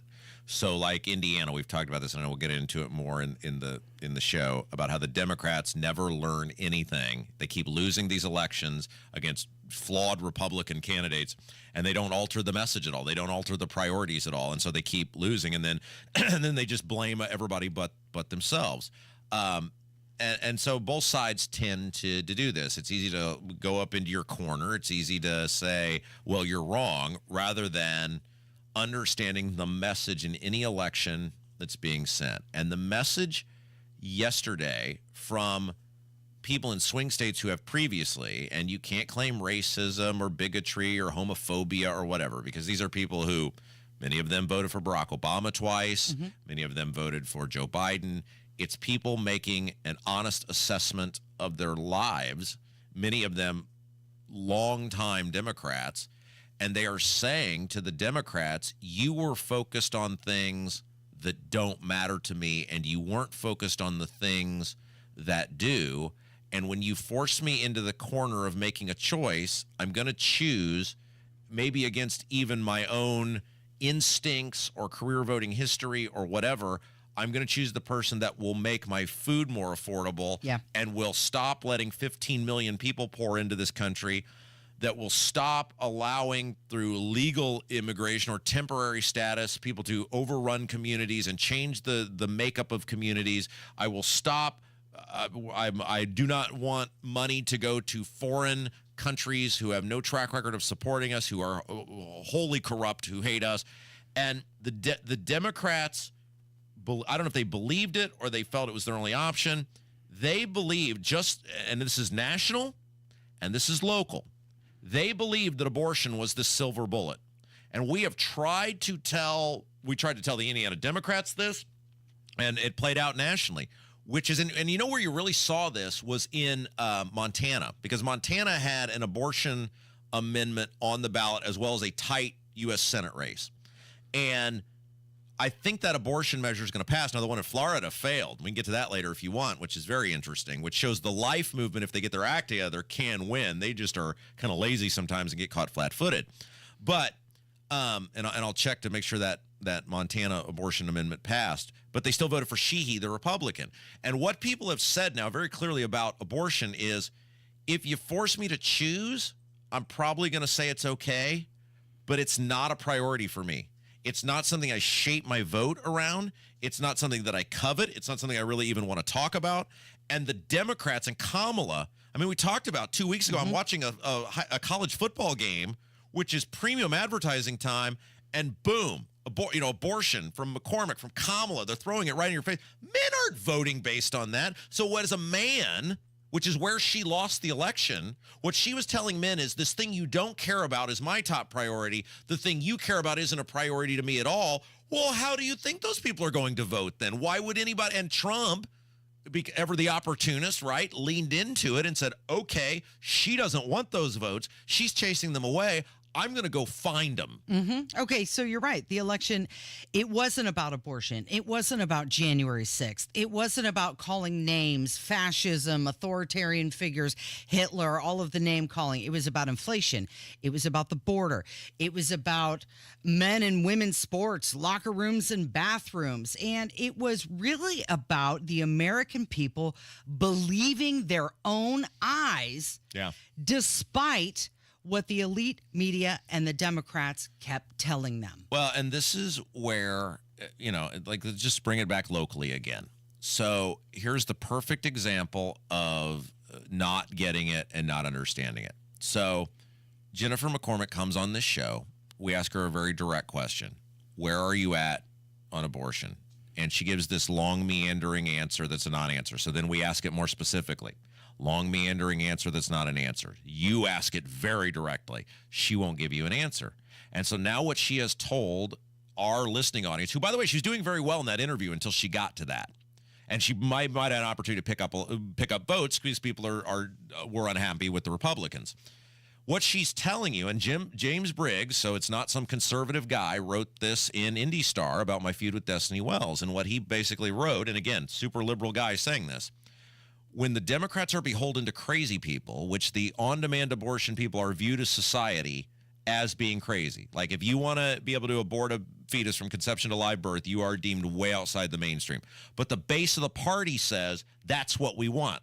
When you cater to that, you then put people into camps. Okay, you can be super pro-life like Rob, or you can be where Indiana Beto, Destiny Wells, and Jennifer McCormick are. Well, when you force people to make a choice, especially in swing or red states, they're going to go to our side. Majority of Americans, I don't agree with it, but the majority of Americans, polling shows, are pro-abortion up to 15 weeks, which is fetal viability, where fetuses feel pain, etc. That's what the Dobbs decision was initially all about, was moving the level of fetal viability for when people had a right to do abortion. And the Democrats just get, either they're afraid of their base or they're so in bed with their base, they so believe it, that they are fixated on whether it's abortion or like men playing women's sports. Like, the average person is not voting based on that. They're based food, gas, ability to find a job, how are my personal finances doing? She should have won. Kamala Harris should have easily won re-election given what they had done to Donald Trump. And the reality is Joe Biden was an awful president who made people's lives worse, and she was his top cheerleader and then leaned right into the Biden agenda. And she said it herself when she was asked on The View, I can't think of a single thing I'd do differently. And people said, okay, we're done here. Yeah. I think that's the moment she lost. When they sent her out there on The View and she goes, I can't think of a thing that I'd do differently. People said, well, I don't want this. Right. I want to be able to have affordable housing. When we were told that inflation was transitory and prices went up 25% for 2 years in a row. Yeah, you knew. There are many things, and Trump did and I know I got to get the news with Kurt, but Trump did a wonderful job. We can get this later about those pockets of people, right? The pockets did show up that we talked about. But I think the moment everything switched was when she went on that TV show and she said, there's not a thing I can think of I would do differently. And people said, well, we hate Biden. Like, you can lie to us, Nancy Pelosi, and say you should be on Mount Rushmore. You can lie to us at this convention and tell us how great Grandpa was. You stole it from him. We're not stupid. We know why you did it. And so Kamala should have come out and said, okay, we need to do look, Joe did these things fine, but he was slipping, and I want to do this differently, and this differently, and this differently. And she wasn't honest about it. No, and people saw right through it. It was the big cover-up, but it didn't work. Yeah. Okay, we've got some voicemails coming up from 93 WIBC. As the leaves turn golden and the air grows crisp, there's something special brewing, something that captures the very essence of fall. Introducing Pumpkin Something, a smooth, spice-filled bourbon infused with the perfect mixture of allspice, pumpkin, clove, cinnamon, and ginger. It's the taste of autumn in a glass, a sip of warmth on a cool evening. Crafted with care and precision at Hotel Tango Distillery. Known for its commitment to quality and innovation, this new blend promises a unique tasting experience that celebrates the essence of fall. Pumpkin Something from Hotel Tango Distillery is guaranteed to elevate any fall cocktail. Add it to your warm cider in the evening or to your fall lattes. You can do anything with Pumpkin Something from Hotel Tango Distillery. Available for a limited time only. Visit your local liquor store and bring home the taste of fall with Pumpkin Something from Hotel Tango Distillery, because autumn never tasted so good. Sip responsibly. 93 WIBC Mobile News. On the level, on the go. A big night for the GOP. It's cloudy and 62 downtown. I'm Kurt Darling. Here's what's trending at 10:30. Donald Trump is the projected winner of the 2024 presidential election. The former president, now president-elect, defeated Vice President Kamala Harris in an election that came down to the critical swing states. The rallies were used for us to be put in this position where we can really help our country. That's what we're going to do. We're going to make our country better than it ever has been. Vice President Harris expected to deliver remarks later today after falling short. Indiana Governor-elect Mike Braun speaking earlier this morning after a long night watching the vote tally end up in his favor. He intends to maintain fiscal responsibility throughout Indiana. K through 12 being half our budget, post-secondary another 15%, workforce education. Very important. Braun also laying out his transition team as he works with current Governor Eric Holcomb. I'm Kurt Darling, on the level, on the go, and on WIBC.com. Wealth-changing question. Has your advisor created a portfolio based only on your age and risk tolerance? That's simply not good enough. Your money deserves better, and so do you. At Creative Planning, our private wealth managers learn about you first. And then they create a customized plan and portfolio by partnering with our in-house money managers, accountants, and attorneys. Don't settle for a standard portfolio. Book your free meeting today at creativeplanning.com. Creative Planning, a richer way to wealth.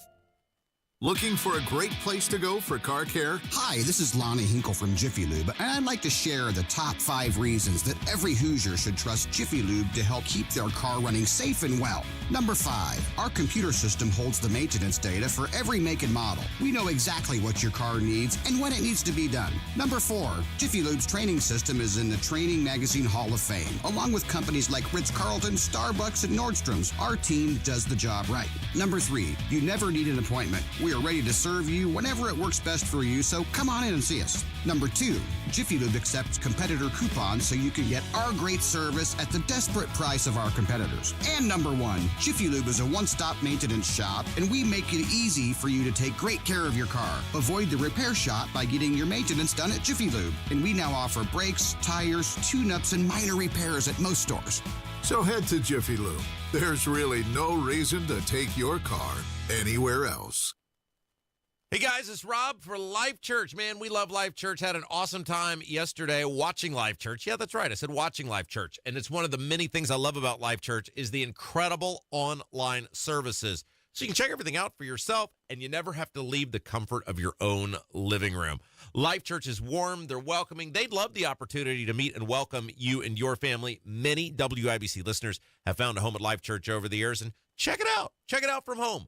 Learn about everything. LifeChurchIN.com is the website, and don't forget they got campuses all across central Indiana, Noblesville, Fishers, Eagle Creek, and Pendleton. Healthcare.gov has plans for health because you have plans for life. All plans cover doctor visits and emergency care to keep you and your family running strong. All plans cover hospital stays and prescriptions so you can have peace of mind. Visit healthcare.gov to explore health plans from the brands you know. 4 out of 5 customers can find a health plan for $10 or less per month with financial help. Enroll at healthcare.gov by December 15th for coverage starting January 1st. Paid for by the U.S. Department of Health and Human Services. Are you worried your furnace isn't ready? Fear not at B&W HVAC Plumbing and Electrical. Visit B+W.com/radio where your comfort is their priority. B&W is your independent American Standard air dealer. Emma and Nigel here, inviting you to join us as we kick off the weekend every Friday around 5:45 with Beer Sample Friday, brought to you by our friends at Thompson Furniture and Mattress in Columbus. You're listening to the Kendall and Casey Show on 93 WIBC. It's time to hear from you. Kendall and Casey present Voicemails. Brought to you by QC Kinetics for non-surgical regenerative medicine treatment at 317-559-PAIN. The phone number, if you'd like to participate, 317-684-8444. It's when we turn the program over to you and your voicemails with Kendall and Casey on 93 WIBC. And we start off with a compliment for you, Rob Kendall. Oh, my goodness. This one is in regards to someone and their early voting experience. Hey, Casey. Hey, Rob. I wanted to start by saying I love your show. I'm calling because I wanted to say I know why your show is number one. I couldn't really find out where to vote for early voting today, so I messaged Cameron, Nigel, Tony Katz, and Rob last night. Rob responded within minutes, and he told me where I could go vote. Thank you for all the advice and having all the candidates on so that we, the listeners, could have the facts. Have a great day, and go Trump. I think the only thing that's fair at this point is for Mike Braun to present me with a Sagamore of the Wabash. You think that's it? I mean, I think look at all I've done for humanity. Uh-huh. Yeah, I mean, I think that's you just give and give and give. Who would be better to be Mike Braun's first Sagamore of the Wabash than me, Rob Kendall? You can do it right here on air. Mm-hmm. Here's another phone call, and this person likes something else that you do. Hey, Kendall and Casey. I just wanted to call. I just really want to hear Rob do that thing where he talks like Trump and he goes, "They didn't call it depression. They called it melancholy." That's just my favorite thing in the show. That's all. Thank you. So he's talking about when Trump was on Rogan. Yeah. Rogan asks, and we were talking about how it's wildly entertaining but also maddening how you will ask Trump a question and it's like an obvious, and no other politician does this, where it's like an obvious question about what the answer would be, and he will go in the direct opposite. Goes off on some tangent. So Rogan had asked him something like, and it was right out of the gate, and I'm watching this and right after it drops, and I'm like screaming at my TV to answer the question, because Rogan asks him a pretty straightforward question, like what was it like after you got inaugurated or sworn in, like what was, when you walk in the White House? And the canned answer would be, it was such an honor to walk in the same halls of some of our greatest Americans, and you see the pictures on the wall, and you're in these same hallways that so many important decisions were made. The moment is upon, whatever. And Trump launches into something about the Lincoln bedroom, and he's like, "There's the bed. Lincoln was very tall. That's why the bed was so big. And then you'll see a tiny picture of Tad. You may know Tad. He's dead. Yes, Lincoln was depressed for a long time. They didn't call it depression. They called it melancholy. There's Tad. Tad was dead." And it's this long thing, and it's like, and Rogan at one point is like what? He re-asks the question, right? And then he keeps going. "Yeah, there's a tiny picture of Tad right over there." I play that in the office, by the way, when we're off the air. Every time Rob walks by, there's a picture of Tad. All right, here's another phone call, and this is from one of our big-time fans, Sue, and she's talking about her daughter voting. I just want to let you know, I was so proud of my daughter and her 3 friends. They're 20-year-olds. First time to vote in the presidential elections. They all stood in line and voted. like I told her little friends, I hope you vote for my guy, but I'm just glad you're voting. Yeah, just being part of the process. I do wonder, because Republicans are getting better at, well, the Trump, let me rephrase it, the Trump orbit was very good at younger influencers. Like, I know the algorithms judge this, right? But like, I kept seeing, especially as it got closer to the election, more and more well-assembled younger influencers that were clearly targeting younger voters to go vote for Trump. And I thought, this is something that even 8 years ago would have never been. Now, the Democrats still have, a hold on, hey, the hip, the young, the whatever. But I did see a lot more targeting of younger voters, and clearly it ended up working out for Trump. And I hope the Republicans are willing to lean into that going forward, because whether it was organic or by design or whatever, they did have what seemed like a lot more than in years past targeted influencer type people going after especially young men. I think a lot of that has to do with the fact that at some point during this campaign, it became okay to say that you were voting for Trump, except for the people in Virginia. Virginia had a much stronger Trump turnout than what they expected. And a lot of the pollsters were saying, but they don't want to go on camera. They voted for Trump, but they don't want to go on camera saying they voted for Trump. But another thing, besides the influencers that really happened in this election, is the legacy media being beat out by the podcasters. Well, we talked about this last night. I watched, and this was all my wife's doing. I have no idea any of this works, but she is Charlie Kirk fan and watches his stuff, and she goes, no, we should, because we got home from the event and I said, okay, we'll turn on TV, and she goes, no, we should watch Charlie Kirk. And I was like, why would I want to watch Charlie Kirk talk about the election? She goes, no, just watch what he's doing. And she was 100% right. He had this, you can probably go back and see it because it was on YouTube, Zoom type thing set up where he's got these 5 or 6 guys. Each one of them is in a swing state. They're clearly all Trump supporters, and they're giving you real-time data as it's coming in, and they're interpreting the data. And so, like I said, I fell asleep shortly after midnight, in part because these guys were basically like, hey, at this point, unless there's some cheat that is going to put 2020 to shame, this is over. And this was 2 hours before the media was calling or Trump's taking the stage or whatever. And those guys were 100% on. I mean, they got almost every state right. And so I do wonder, like you talked about, we're past the you got to go on 60 Minutes or Meet the Press. Now it's Theo Vaughn and Rogan and whoever. I do wonder, with election night coverage going forward, will it now be these independent media guys who are giving the mainstream networks a run for their money? And how much does Trump owe Elon Musk because of everything buying Twitter? Well, you're spot on. Oh, that's and we talked about this a couple days ago in the lead up to the election. I said, here's one thing that brought me a cautious level of optimism was Elon Musk doesn't do anything in a vacuum, and he makes a lot of money off the government. And for him to openly lean into Trump in the way he did, it told me, and he is not stupid, he was certainly doing his own internal polling.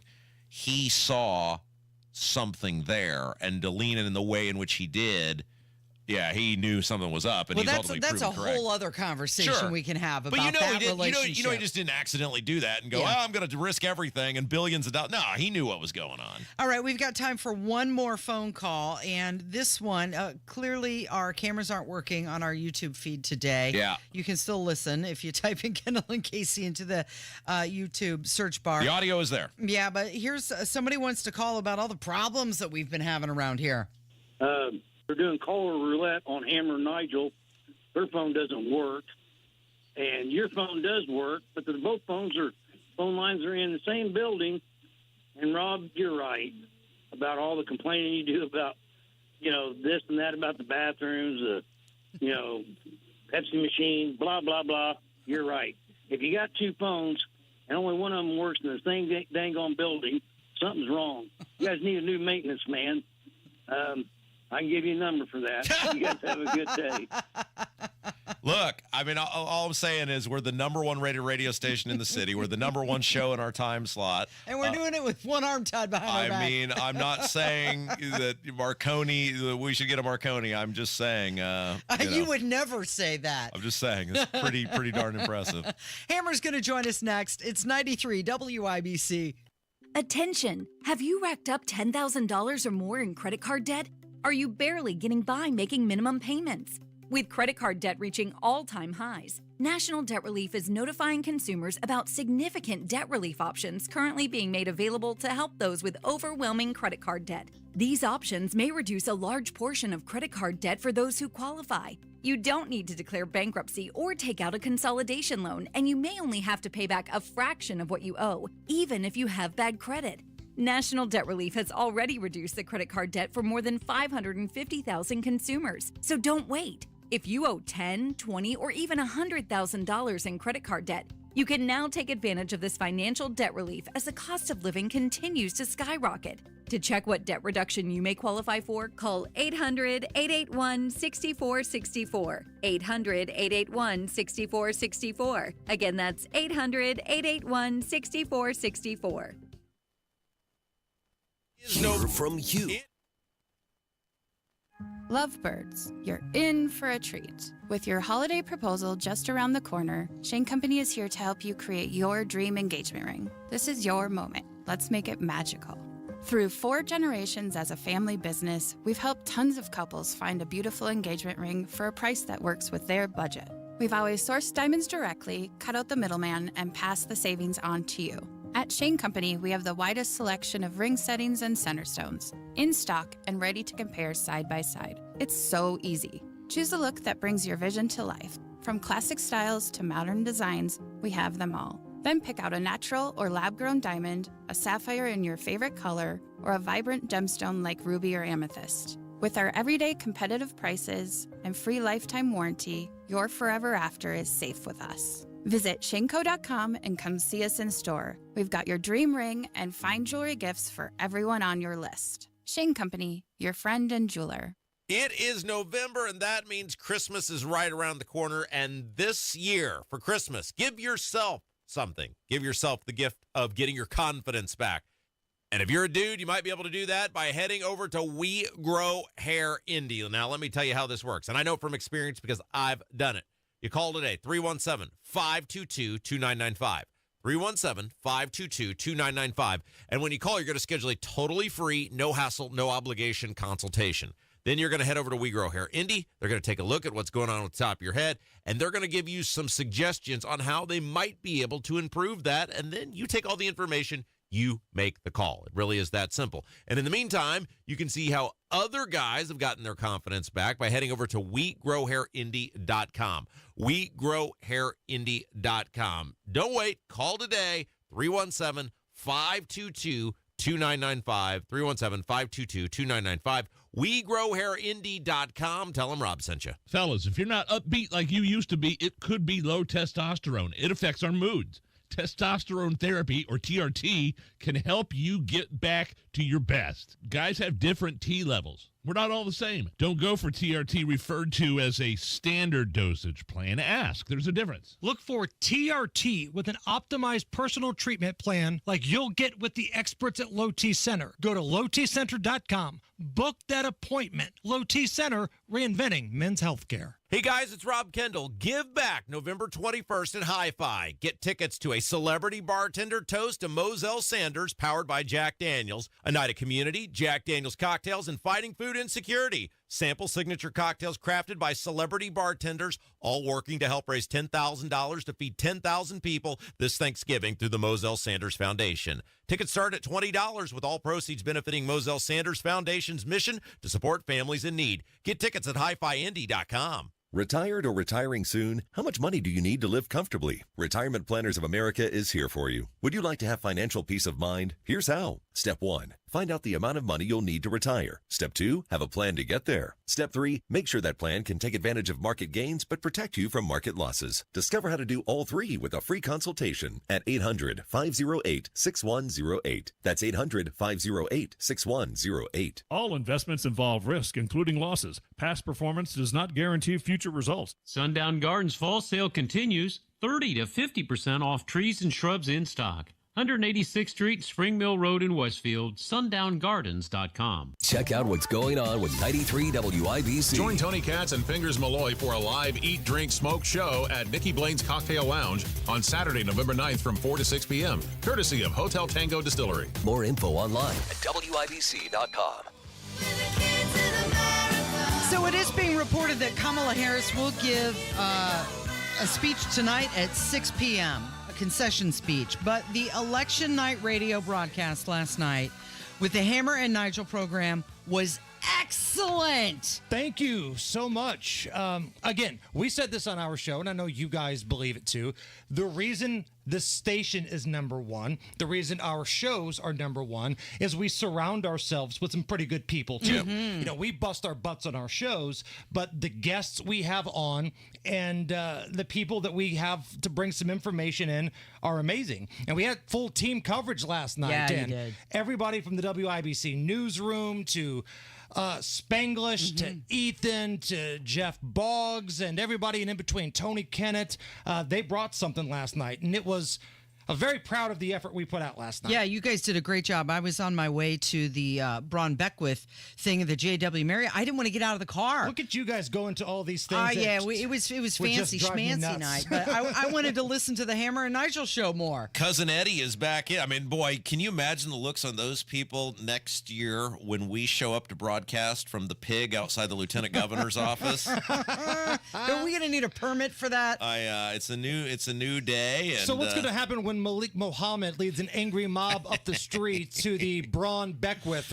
governor's Braun's going to residence? show him how they deal with those guys in Du Bois County. That's what it's going to. That's what's look. I mean, you and I laughed about this for weeks, and Casey did too. The media so desperately wanted to believe that Jennifer McCormick was some sort of player, and it's like, look, I had inside information, but even if I didn't, I would look at it and come to the same conclusion. There's nothing that tells me this is going to be remotely close, other than you people in the media cheerleading for her. It was over by 7. Yeah, like the race was called by 7, and all these local pollsters and left-leaning liberal writer butt sniffers on social media kept saying, "Oh, Micah Beckwith and Jezebel's spirit. Yeah. Ooh, look out!"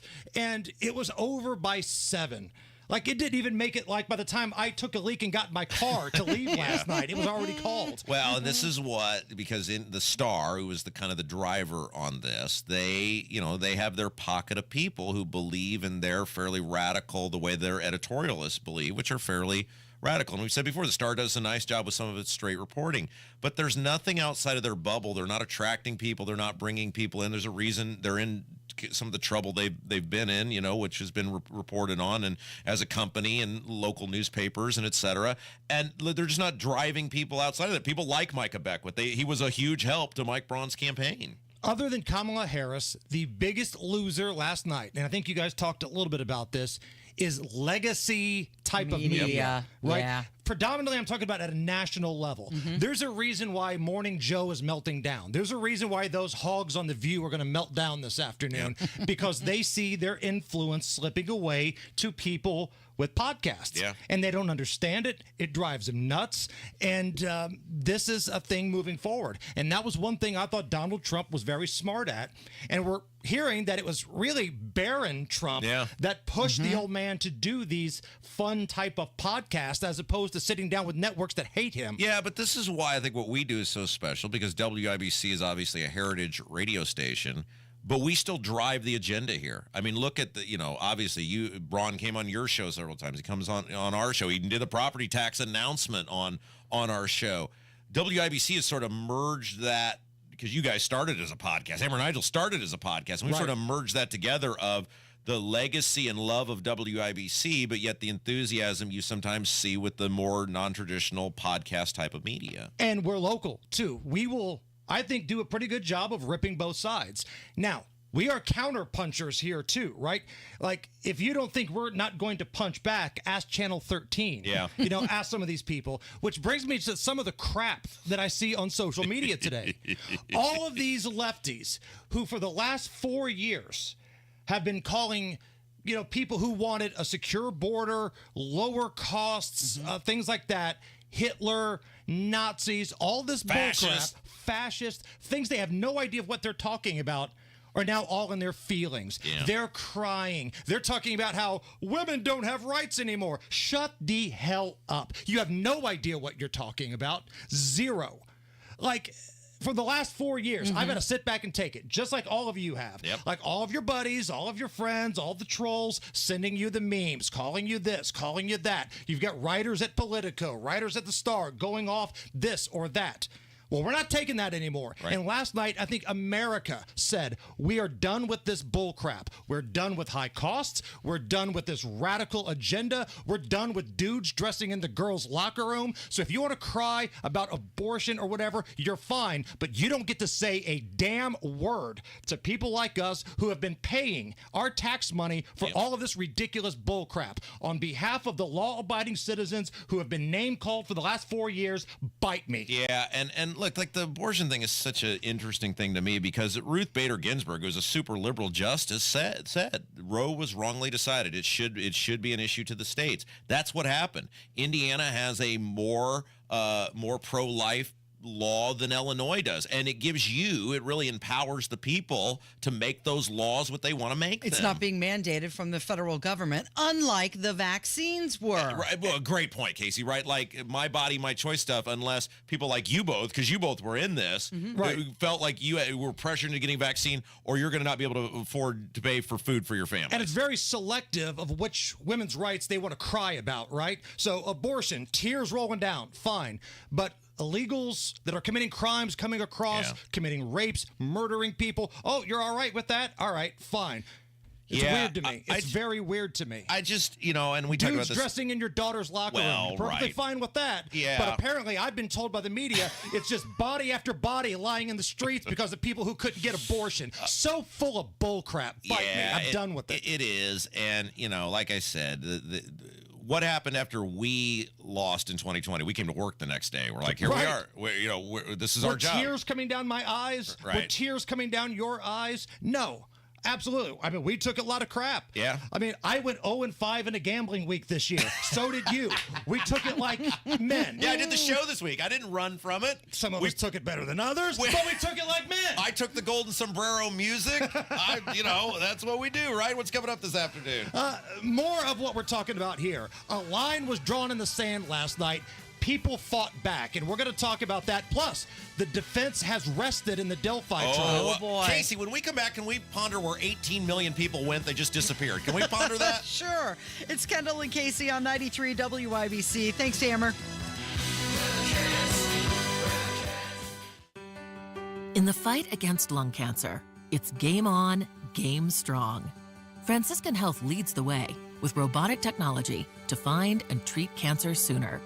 Our entire team of multidisciplinary experts let cancer know it's hard to play against us. Franciscan Health is changing the game for lung cancer patients. Schedule a consultation or second opinion today. Visit franciscanhealth.org/lungcancercare. I was struggling to maintain contact with the professional world. Dr. Ferner of Indianapolis talks about why he got the new Captel caption phone from Relay Indiana. When I got the Captel phone, it turned it around. Go to RelayIndiana.com. That's RelayIndiana.com. And read up on the Captel caption phone. People that I talk with do not necessarily know that I have this Captel service. It's a piece of cake. Go to RelayIndiana.com to learn more. I've been a loyal Window Nation customer for a number of years now, been saving money on my energy bills. In fact, experts are saying heating costs are going to increase up to 23% this winter, and that's why you need Window Nation windows, which, by the way, are 50% off. I'm a Window Nation customer, and with this deal, you can be a Window Nation customer. 0% interest for 5 years, but you got to hustle. This deal ends November 30th. 866-90-NATION. Call today or go to windownation.com. You've got a Pepto predicament, moviegoer. Hey, I can hear your stomach grumbling. Sorry, I ate that entire tub of popcorn with extra butter. You overdid it, and now your movie has turned into a blockbuster bellyache. Undo it with Pepto. When you have nausea, heartburn, indigestion, upset stomach, diarrhea, Pepto Chewables provide fast 5-symptom relief, so you can focus on the action on the big screen instead of in your stomach. When you overdo it, undo it with Pepto. Use as directed to keep out of reach of children. A true partner in your health dedicates time to understanding your needs. At CenterWell Senior Primary Care, doctors make one-on-one time with you a priority, so you can get all your questions answered and feel more confident in your health care. See how it feels to have a team of senior care experts working together to help you feel your best. CenterWell, it's about time. Schedule a tour today at meetcenterwell.com. That's meetcenterwell.com. Military veterans and active duty service members, you could become a certified cyber warrior with just 12 weeks of training at My Computer Career. Cybersecurity specialists are in high demand, and IT pros with these skills often enjoy abundant opportunity and a great lifestyle. Protect our people, liberty, and treasured institutions from cyber threats. GI Bill, SkillBridge, and other VA benefits are available to those who qualify. Learn more at mycomputercareer.edu/CWP. That's mycomputercareer.edu/CWP. Advent will get you breathing freely again with simple in-office solutions like turbinate reduction along with balloon sinuplasty that really can change your life.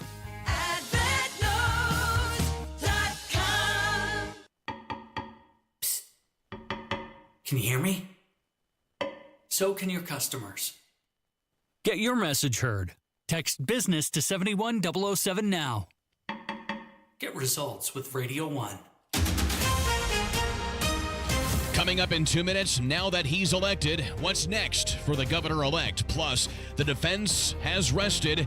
Now it's on to the final steps of the Delphi murders trial and where these college football teams in Indiana are according to the selection committee.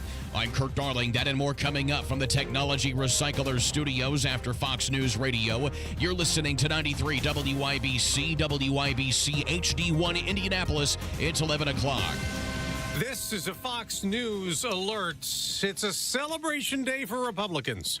I'm Dave Anthony. After an election that'll make Trump president again. It's a mandate for change. The people have spoken, and that's what they want. He's in North Carolina. The first toss-up state called for the president-elect early this morning. Then other battlegrounds fell like dominoes, defeating Vice President Harris, including Pennsylvania. It's a great day. Trump won, and God is in control. I am glad that it was a wake-up call for America. Voters in Tyrone, Pennsylvania, in the middle part of the Commonwealth, who showed up for President-elect Donald Trump with top issues in mind. I'm not for men and women's sports. Economy and immigration. American first. The president-elect's win here due to huge turnout in rural PA, also the Rust Belt, and turning up the vote in major cities like Philadelphia. That's Fox's Jeff Manasso in Pittsburgh. President-elect Trump celebrated after 2 a.m. We overcame obstacles that nobody thought possible. They thanked supporters in West Palm Beach, Florida. America's future will be bigger, better, bolder, richer,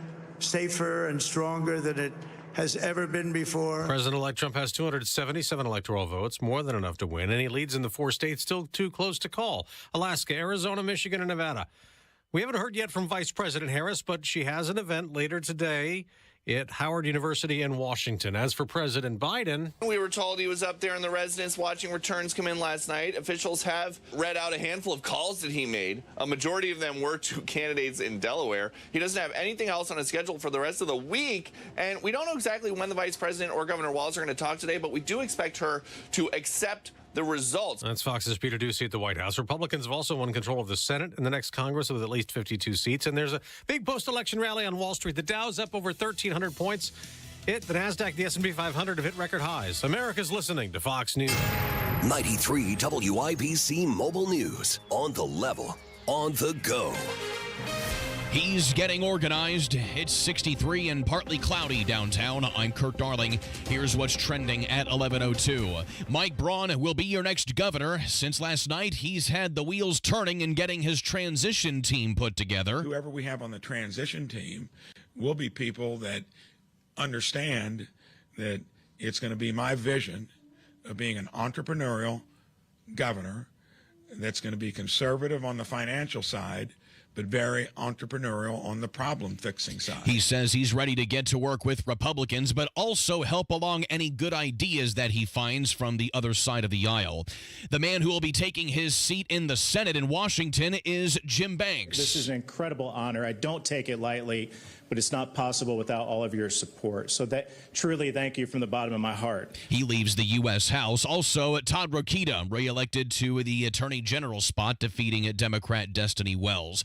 The defense has rested in the Delphi murders trial. It's the 17th day of the trial in which Richard Allen stands accused of killing Abby Williams and Libby German in 2017.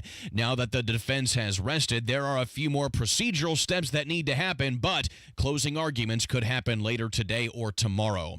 Shootings, drug dealing, and kidnapping. Ryan Hedrick reports on all parts of Indianapolis's investigation. Most of what's happening here is still being kept under wraps because the FBI is involved. On Monday, lots of cops raided 2 homes along West 30th Street. During those raids, it was revealed that a shooting the night before kicked off the activity. A woman named Tanisha Turner was arrested. Court documents say that she helped kidnap someone who was later shot and killed by someone else who's dealing drugs in and around Indianapolis. Ryan Hedrick, 93 WIBC Mobile News. The first college football playoff rankings have 2 schools from Indiana in the mix for a national championship. The Indiana Hoosiers are ranked 8th by the selection committee at the moment. Notre Dame ranked 10th. I'm Kurt Darling. I'm Kurt Darling on the level, on the go, and on WIBC.com. The only thing worse than hiring no law firm after your injury is hiring the wrong law firm. And there are so many of them. When thousands of people call us every year asking to help them change law firms and hire us instead, I wonder why they ever called the other firm in the first place. They were smart to switch before it was too late. You only get one day in court. You know who has the resources and results to fight to handle your claim. And the big insurance company on the other side, they know it too. They know us well. You have to know when to hold them, know when to fold them, and know when to walk away. Walk our way. When you're fighting to get what you deserve, it's go big or go home. We are big for a reason, which is why we've recovered over $9 billion for our clients. When it comes to law, size matters. We're America's largest injury law firm, Morgan & Morgan. Visit forthepeople.com for an office near you. This hour on 93 WIBC is powered by B&W HVAC, Plumbing and Electrical, your American Standard air dealer. You're listening to Rob Kendall. When we talk about sending money somewhere, we're talking about printing the money because we have no money. And Casey Daniels. My government would never lie to me, would they? On 93 WIBC. Good morning. It is Wednesday, November 6th. It is 5 minutes after 11 with Kendall and Casey on 93 WIBC. So at 9:45 this morning, Mike Braun had a press conference where he talked about his transition team and how he'll be working with Eric Holcomb to make that happen. But last night during his victory speech, something broke out. Chant among the crowd that I had not heard yet. And I thought, wow, well, that was a really big missed opportunity when he was campaigning. But here's Mike Braun, and he's talking to his supporters.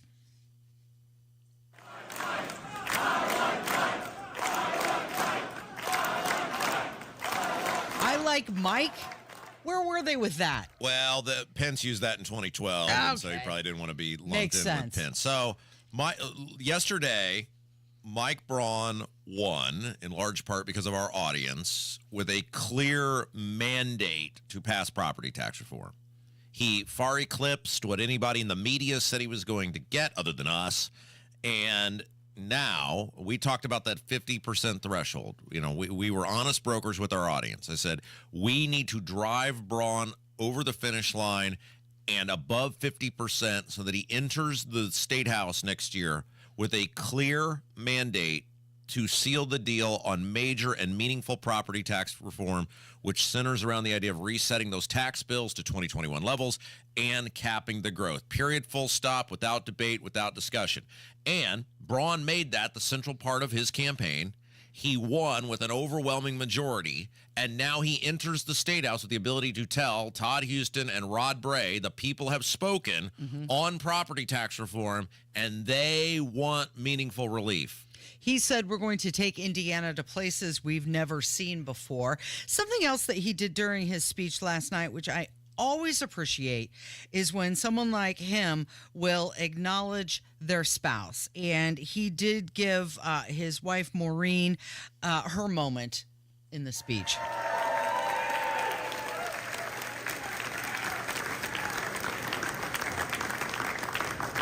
Now you do all these fancy commercials and they don't even talk about you, they talk about my wife. We were lucky, I think, going way back when we made the decision, unlike most did then, to move back to our hometown.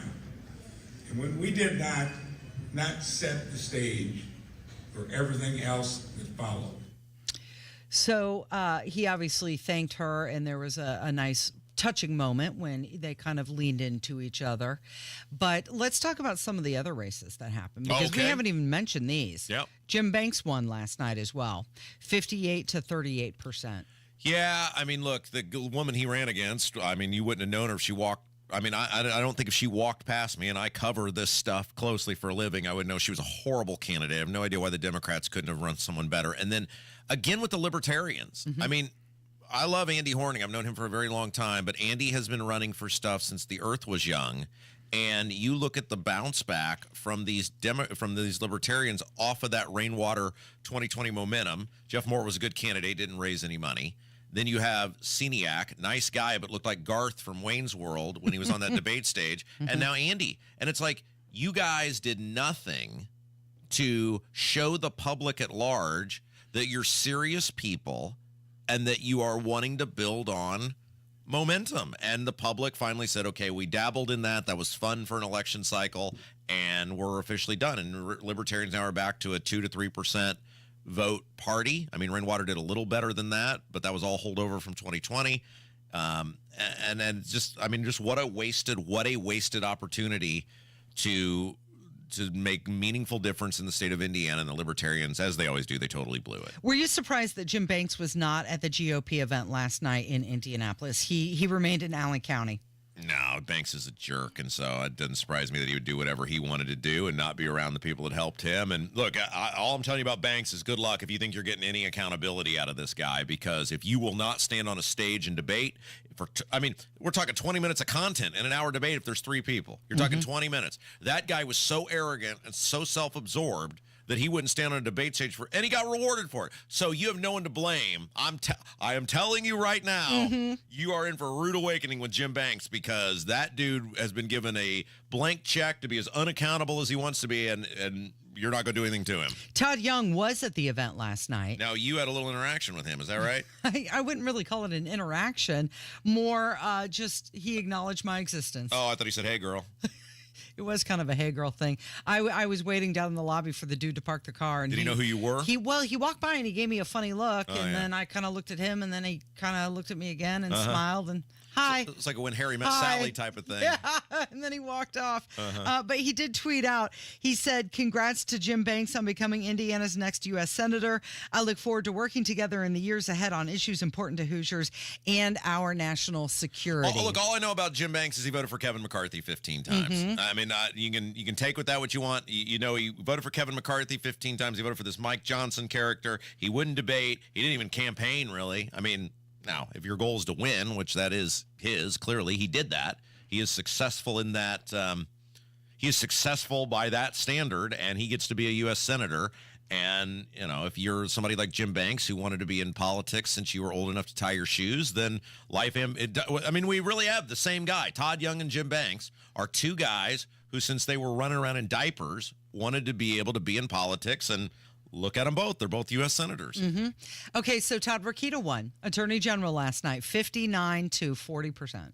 Whoa. Isn't that right? Is that what Beto got? Indiana Beto? 40 point, it was, 40%. 40.9. Well, we don't want to cheat her out of any votes. She got 40.9% of the vote. And think about the resume that Indiana Beto, Destiny Wells, will walk around with for the remainder of her days. She not only lost to the 2 biggest boobs to ever hold statewide office in Indiana in Diego Morales and Todd Rokita, she got smoked Not once, but twice. How embarrassing it must be to wake up and be her today. You know what? She actually did a little bit better than Jennifer McCormick did. Yeah, that was their big... Slightly, just slightly That better. was their big win, is that she did a little bit better than McCormick. I mean, oh my gosh, can you imagine getting 40.9% of the vote and going, what a moral victory, I beat the bad governor candidate. Look, people like Destiny Wells see themselves as some sort of celebrity inside the Democrat Party. She wasn't a serious candidate. She wasn't campaigning seriously. She was more interested in fighting with me on social media than going out and getting votes. Well, congratulations. You woke up today a loser. Just like 2 years ago, you woke up a loser. So what are you? You're a loser. Now I look forward to her next. I mean, how long you give it before she launches the next failed campaign? Yeah. I mean, seriously. What she lives to be seen and heard, not live to win. And thus why she's gotten beat twice. The Democrats in Indiana have two major problems. One, they can't get anybody good to run.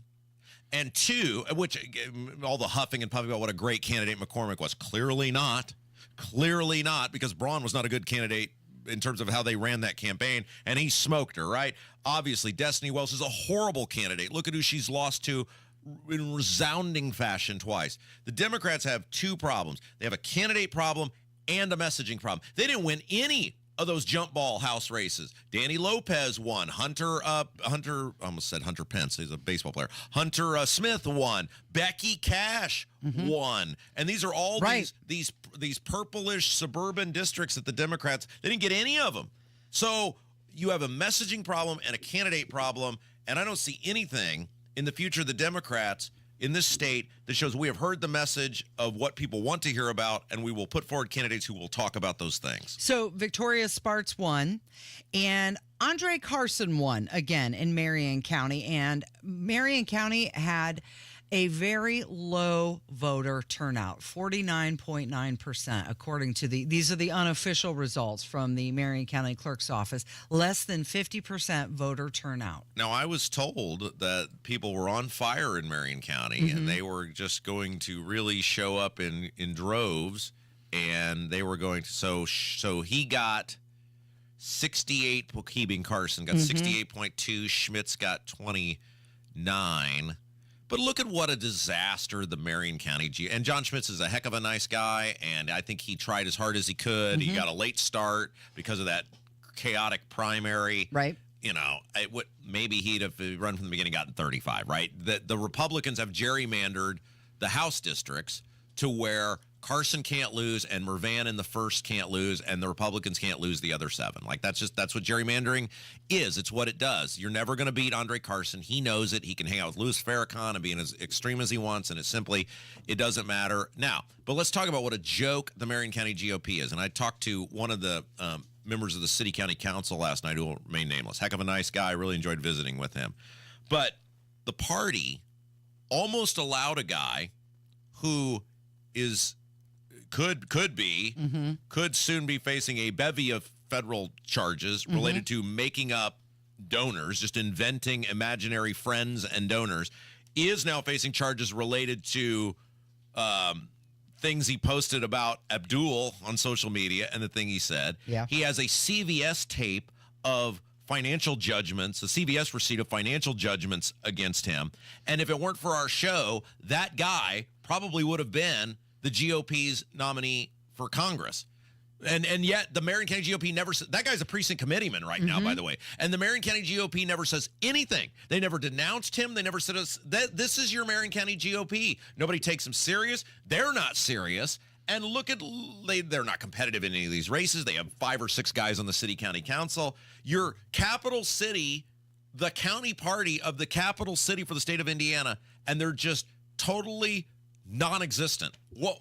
How is that okay? So there was one lone constitutional amendment question on everyone's ballot, and that question was asking whether to remove the state superintendent of public instruction from the top of the state official, like if, to step into the governor's role under extreme circumstances. Line of secession. Okay, yes, so it correct. passed. It was close. It was much closer than I thought it was going to be, and there was a lot of organized pushback from people, and when I heard their reasoning, so I saw both sides. So J.D. Prescott was the author of the amendment. He came on and he said, look, the state superintendent is no longer elected. I don't believe, and the legislature didn't believe in the line of secession that an unelected person should be in there. It should always be somebody who's accountable to the people. And I said, okay, by the way, if you ever get to where the state superintendent has to run the state, we got way bigger problems to worry about than that, right? But so it was kind of chuckle. But from a paperwork perspective, I said, okay, that makes sense. Some people, and I think there was a lot of merit to this, said, wait a second. It was in the line. It did make sense. And you took away the right to vote on it from us. Screw you guys. And we're voting against it. So this is one where I saw both sides of this. Ultimately, it did pass. And yep, it was 43 to 46. So if I'm correct, now the line of succession goes governor, lieutenant governor, and then it goes to the speaker, and then the president pro tempore, and then the state treasurer, state auditor, and then the secretary of state. Yeah, I have to look that up now because when I was over there, the state auditor was fourth in line because it was star 4. The license plates are done. The license plates for the cars that you drive or whatever you are in the line of. I'd have to look because now the state auditor is not even called the auditor right. anymore. It's the comptroller now. Yeah, so I have to look and see what the actual look. If you get past if you get to the lieutenant governor, you got major problems, right? Because something has happened to the governor unexpectedly. If you were to get past the lieutenant governor, okay, now we got a crisis of epic proportions. Right, there's a big problem. Hey, speaking of the comptroller, can you tell us the results of the poll that you put out yesterday? Why don't we take a break? Okay. Because that was all the talk at the GOP event last night. It was our conversation. Let's have a little fun conversation about what happened yesterday. Well, so for those of you who did not hear yesterday's show, Casey and I were talking about mailers and door hangers and literature that campaigns sent out.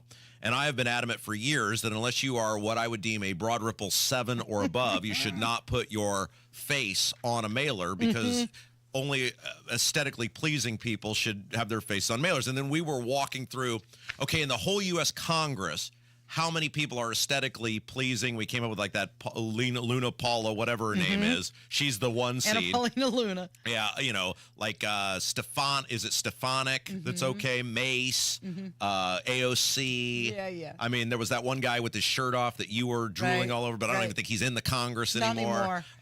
Casey was Googling hot bod congressman.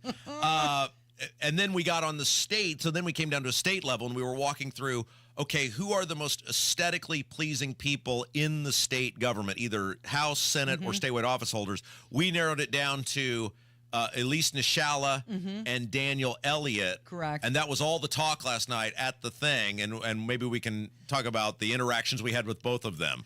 That's coming up from 93 WIBC. Finally, a sports betting podcast for real dudes, not these male Kardashians that you see on television. The Degenerates Next Door Sports Betting Podcast. We do all the homework, we do it for free, and we don't wear skinny jeans. The Degenerates Next Door. Subscribe wherever you get your podcasts. Download today The Degenerates Next Door. If you have a gambling problem, call 1-800-9-WITH-IT. Casey, you're infinitely wealthy, so I'm sure you've heard the saying, cash is king. I'm not infinitely wealthy, but I have heard that before. Yeah, this is true most of the time, but it's not when you're retired. Hey, good morning. It is Kendall and Casey, and when you're retired, cash is not king. Income is king. Discover how you, yes, you, Casey Daniels, could turn your savings, as big as it is, into a guaranteed stream of income in retirement with Bill Demery, your retirement guy in Indy. He's also your retirement guy. That's correct. We trust Bill to help us with planning for our retirement, and you can too. If you've saved more than $200,000, call Bill right now at 317-932-9912. Casey, you're only 29, so I'm sure you know Social Security alone won't be enough to pay for your retirement, especially with that lavish lifestyle you lead. You need to create other sources of income that you can count on for the rest of your life. Call Bill Demery now, 317-932-9912. That's 317-932-9912. You've got a Pepto predicament, moviegoer. Hey, I can hear your stomach grumbling. Sorry, I ate that entire tub of popcorn with extra butter. You overdid it, and now your movie has turned into a blockbuster bellyache. Undo it with Pepto. When you have nausea, heartburn, indigestion, upset stomach, diarrhea. Pepto chewables provide fast 5-symptom relief, so you can focus on the action on the big screen instead of in your stomach. When you overdo it, undo it with Pepto. Use as directed to keep out of reach of children. An official message from Medicare. Couple more minutes, and we'll start this month's book club. You know, I usually love a plot twist, but this year, I'm comparing my options during Medicare open enrollment. You can't assume your current health or drug plan is the best one for you. And you gotta make sure your drugs are covered. That's important. So is saving money. Review all your options at Medicare.gov. Open enrollment ends December 7th. Paid for by the U.S. Department of Health and Human Services. B's offering our Black Friday sale, 52% off, plus 10% manufacturer rebates and 18 months, no interest, no payments. For the first time in over 120 years, a president elected to a non-consecutive term. Grover Cleveland, hold my beer. President-elect Donald J. Trump. I want to thank the American people for the extraordinary honor of being elected your 47th president and your 45th president. He did better almost everywhere. History happens here. Truly be the golden age of America. 93 WIBC.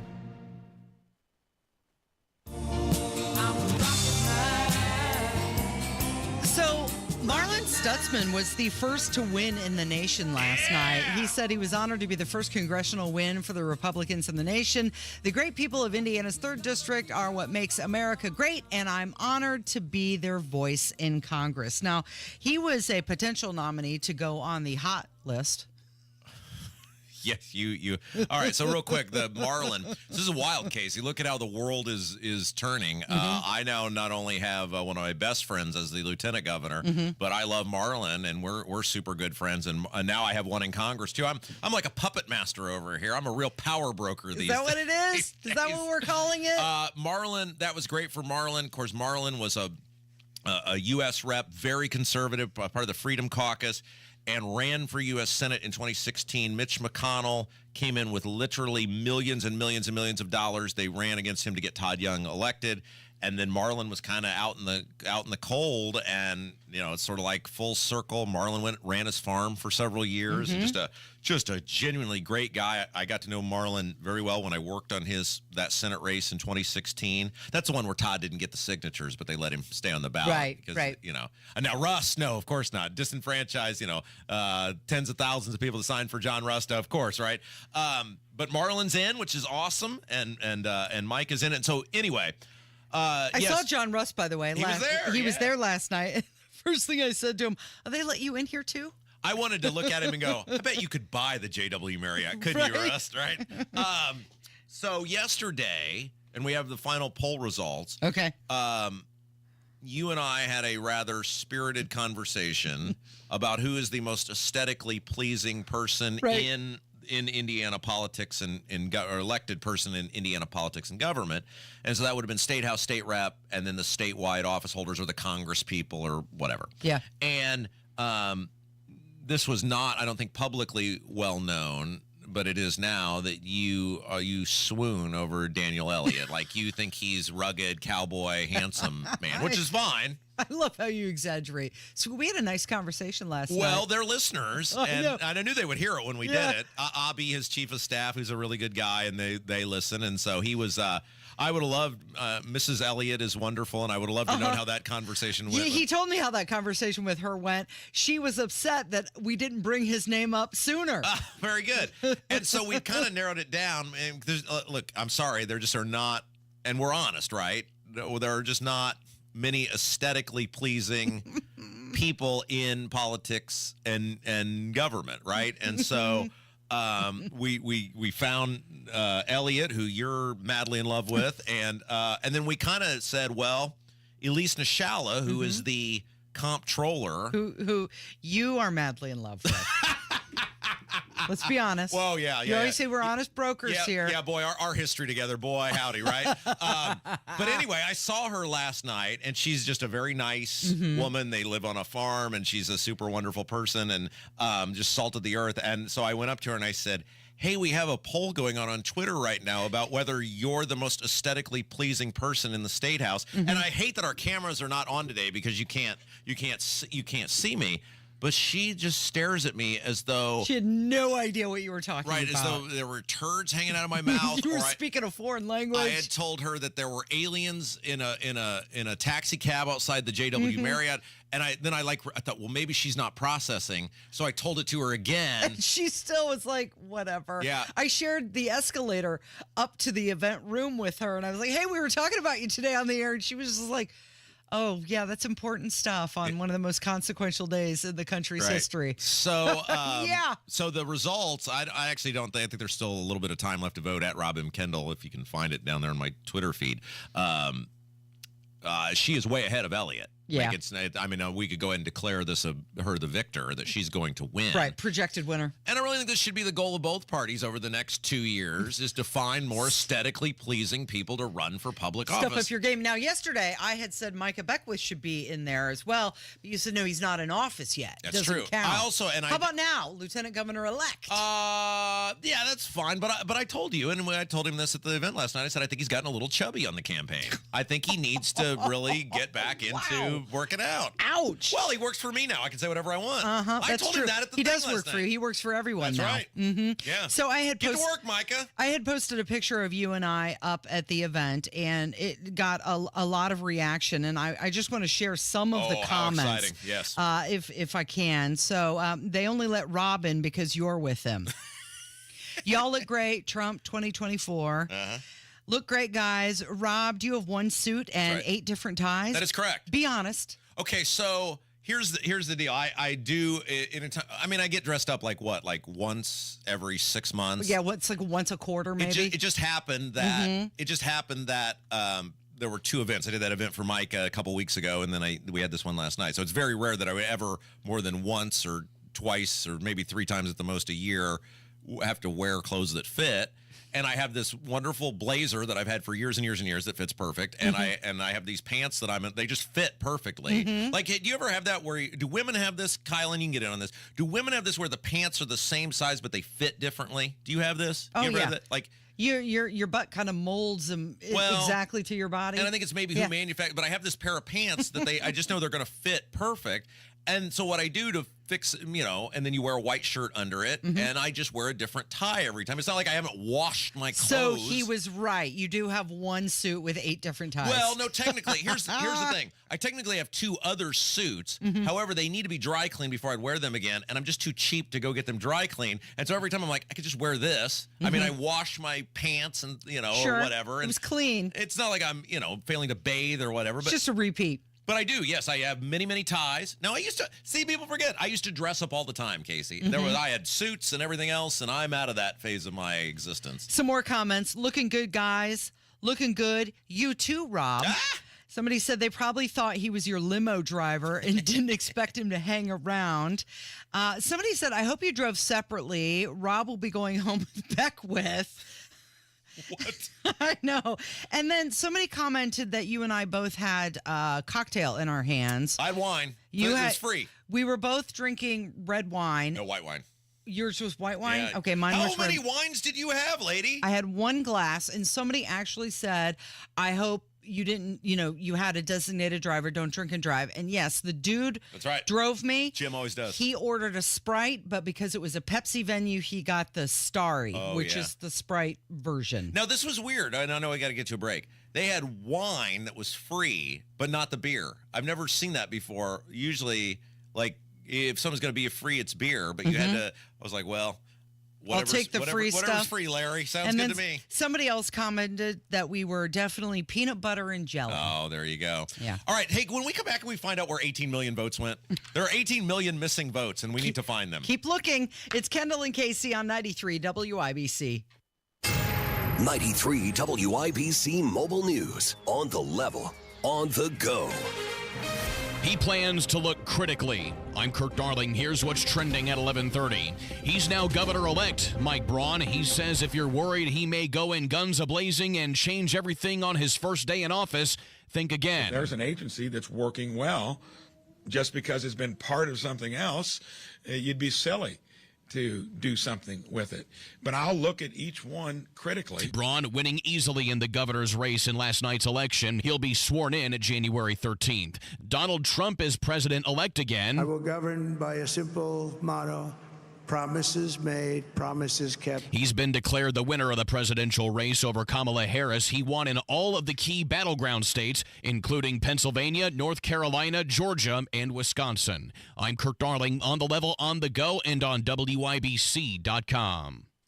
Research shows smoking costs Indiana businesses $3.1 billion every year. It also shows that an extra $2 per pack tax on cigarettes would drastically reduce smoking, which could save lives, create jobs, and infuse the state of Indiana with hundreds of millions of dollars annually.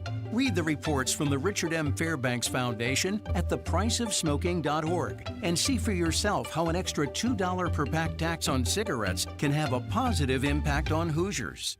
Hey, it's Rob. If you want to grow your hair back, check out the precision and accuracy of the Artist Robotic FUE at We Grow Hair Indie. You'll be amazed at the permanent natural results you can get and get back to work ASAP. Darren Andrews, Clinic Director of We Grow Hair Indie, is here to tell us more. The Artist Robotic FUE hair transplant at We Grow Hair Indie, one of the most sophisticated hair transplant procedures available. The accuracy and the precision of the Artist Robotic FUE is what clients love the most. Get the results you want with our Artist FUE or multi-unit hair grafting procedure. Don't wait. Call today and find out more about the Artist Robotic FUE at WeGrowHairIndie.com. Call 317-522-2995 for your hair evaluation. 317-522-2995 or go to WeGrowHairIndie.com. and grow your hair back today. If you're living with dry age-related macular degeneration or dry AMD, you may be at risk for developing geographic atrophy or GA. GA can be unpredictable and progress rapidly, leading to irreversible vision loss. Now there's something you can do to slow it down and get it going slower. Izervay is proven to slow GA progression. Izervay gets GA going slower. Izervay or avacincaptad pagel is a prescription eye injection used to treat GA. Don't take it if you have an infection or active swelling in or around your eye. Izervay can cause eye infection, retinal detachment, or increased risk of wet AMD. Izervay may temporarily increase eye pressure. Your vision may be impaired after an eye injection or exam. Don't delay. Ask your doctor about Izervay today. Izervay gets GA going slower. Visit Izervay.com. That's IZERVAY.com. While retinitis pigmentosa takes Mark's vision, his family gives him hope, whether at the family business or at home with his wife and sons. He knows he's not fighting alone. For 50 years, the Foundation Fighting Blindness has funded research into treatments and cures for blinding retinal diseases, providing hope to people with vision loss. And for Mark, winning the fight means being there for his family. The Foundation Fighting Blindness. Together, we're winning. Help us end blinding diseases at fightingblindness.org. Planning to propose this holiday? Shane Company is ready to help you find your dream engagement ring. We handpick the most beautiful diamonds and colorful gemstones in all shapes and sizes. So when you walk in the door, you can trust your rock is in stock. At Shane Company, we've always sourced directly, cut out the middleman, and pass the savings on to you. We work with your budget, not against it. We'll also protect your ring for life with our free unmatched lifetime warranty. Come see us at shaneco.com and in-store. Shane Company, your friend and jeweler. Dropping temperatures? B&W HVAC Plumbing and Electrical has you covered. Visit B+W.com/radio today. B&W is your independent American Standard air dealer. You're listening to the Kendall and Casey Show on 93 WIBC. All right, real quick. We gotta clarify something here. Yeah. Okay. I am not going anywhere. What are you talking about? Like, I'm not going anywhere. We've said this numerous times, And are you being asked to run for something again? No. I'm saying, like, everybody was all convinced. They're like, Micah is going to win, and then he's going to go with Micah, and that's not happening. Oh, I see what you're saying. You're not going anywhere. You're not going to go work for him. I've said this 30 times. Work for us. Well, I mean, I'm saying, like, I don't do any work here. Why would I go work for someone? Yeah, he might actually want you to perform. Oh, he totally would. He would want you to do stuff. He's going to demand his people do stuff. Right. I roll in here at 7:30 each day, and I'm out at noon, and I don't think about this place until I roll back in here at 7:30. What's that like? That must be nice. Well, I roped you in. You were all on I Am Woman, Hear Me Roar, and I totally suckered you into doing all the work. So for those of you who don't know, I used to do the template, and then I was like, this seems like a lot of effort that I'm putting into this. I bet I can convince Casey that it would be better for her to do the work. And I played to your smash the glass ceiling intuition, and I was like, Casey, it'd be a big leap forward as a woman if you kind of took control of the show. Right. And you bought that hook, line, and sinker. And so now I do nothing. You keep telling yourself that. At one point in my career, Rob, I operated 14 radio stations across the state of Indiana. And I knew your ego was big enough that you wouldn't be able to resist. You telling me I could smash the glass ceiling by doing this template every day? That was the trick? Think of the work you put in. How late were you up doing the template last night? Well, I was up late watching the election results roll in. Right. And like I texted you, all right, I did it. It's going to be pretty fluid depending on what happens over the next couple hours. Well, luckily, I have no idea what we're talking about before each segment anyway, because Casey will vouch that I go, what are we talking about? And then you'll tell me. Yeah. But here's the thing. We're number one. So the formula's working? Well, that's right. Okay. I mean, I've been at this 20 plus years. I can't have an educated opinion about whatever topic we're going to get into at this point. So my point of all this is, though, I may, like, what do you put on the template? How much time you put on the template? How, what? 2 to 3 hours. 2 to 3 hours. Yeah. And you'll notice when you're gone, which you're going to be gone next week, like what Casey will do, our template is like a Dickens novel of papers. It's like the Warren Report. When I do it, it's like 2 pages. I know. I put so much effort. And the frustrating part is when I put so much effort and then you can be, no, let's talk about this. And it's something that's totally random. Yeah. Not even on the template. But it works, right? So like who's the hottest person in the state house? We're number one. Point is, though, this is the place I wanted to be since I was a little kid. We're number one. Station was nominated for a Marconi this year. We're number one in the market. Our show's number one. Station's number one. I work 4.5 hours a day. I don't really do much of anything while I'm here. I never have to even wear clothes that fit. It's not a bad gig for you, is it? Why would I give Casey? I worked so many years, did not have to work. Why would I told Mike and I were joking about this. We played golf last week, and I told him, I said, you in the salary ordinance for the state couldn't write me a check big enough to go in there and do that. So. And this is. I bet they could. Everything's negotiable. Yeah, I don't think so, man. I don't think that's everything's negotiable. But I told somebody this, a fellow media person, because they asked me this months ago. They said, "So what are you going to do with Mike?" And I said, "Nothing." And I said, "The most dangerous person in the room is the person who doesn't want anything." And I've always thought that's why our show's popular. There's nothing we want. Right. We don't want jobs. We don't want power.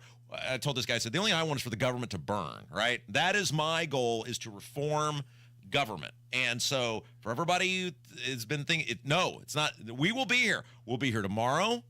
We'll be here Friday. Yeah. You'll be gone Monday, Tuesday, Wednesday, but I'll be here. And then I'll basically be here until December 16th, and then I'm out ski. Monday, Tuesday, Wednesday, I'm taking a few days off, and it will be probably the first couple of days in 2 solid years that have not been spent in a hospital or medical procedure. Yeah, good for you. Or something like that. So it's actual days off, not caretaking. Real quick. Yeah, good for you. Congratulations. We're all excited for your personal success. I can tell. Where did the 18 million votes go? Poof. So vanished. Kind of our thread throughout the show today is there are 18 million people who are unaccounted for who somehow voted in 2020, yet we were told about the record turnout and the long lines and how everybody was participating this year. Many of us experienced all of that, and yet somehow there are 18 million voters that are unaccounted for. Now, our country did not lose 18 million people, Casey, and so my question is, where, if these people ever existed, where did they were like, nah, I'm not doing this, and I'm doing Biden and Trump. Nah, I'm not doing Kamala. That's ludicrous. Where did these people go? I don't have an answer for you. Oh, you mean they didn't exist, maybe? Yeah. Is that a possibility? Or were multiple ballots filled out by one person? Right. Look, I think that is the biggest takeaway for people who've spent the past 4 years, and I'm one of them, that have been called all sorts of names for saying something that doesn't make sense happened in 2020. Statistical near impossibilities happen. You have unaccountability in all of these states, and you were called all the threats to democracy, insurrectionist, fascist, whatever. And now here we are with this supposedly record enthusiasm, and there's 18 million votes that are unaccounted for that did not take place between 4 years. That doesn't make sense to any rational person. Any rational person. So let's talk about the other near statistical possibility. How silly does that Iowa poll look now? Well, but we were told, she's going to win Iowa up by 3. But that's the point, Casey. No honest person believed that. It's like, man, that's an outlier poll. They really need to do that again. But the media ran with it as though it was, even though every other poll, including from very respected polling firms, is showing, hey, it's 10 points, it's 12 points, it's whatever. Oh, no, this one's showing she's up 3. She must be up 3. And it's like, she doesn't campaign there at all. There's not a single, her running mate is a governor of the next state over. There's nothing that shows you that she believes that she's within 3. But there was media manipulation trying to get you to think whatever they wanted you to think rather than just reporting the news. I think everybody gets the drift now from the legacy media. Hey, great job by Kylan today. Excellent job filling in for Kevin. I don't know where he is or what he's doing, but good job, Kylan. Abdul's going to join us next. It's Kendall and Casey on 93 WIBC. Hey, Mark Dietel is the only real estate expert I trust and recommend with the sale of my home. And how about Ray in Indianapolis? Ray needed to move in a hurry, so he was out the door into a new house, but left with a big problem of selling his old house with 2 mortgage payments fast approaching. Heard about Mark Dietel on our show, and he was the answer. He was ecstatic when Mark sold his home for the price they needed in just 2 days on the market. Mark Dietel is the best, and what separates him from the competition is the guarantee. Mark Dietel guarantees your home sold at a mutually agreed upon price and deadline, or he will buy it. That is the Mark Dietel guarantee. You pick your move date, no long-term contracts, and you can cancel at any time.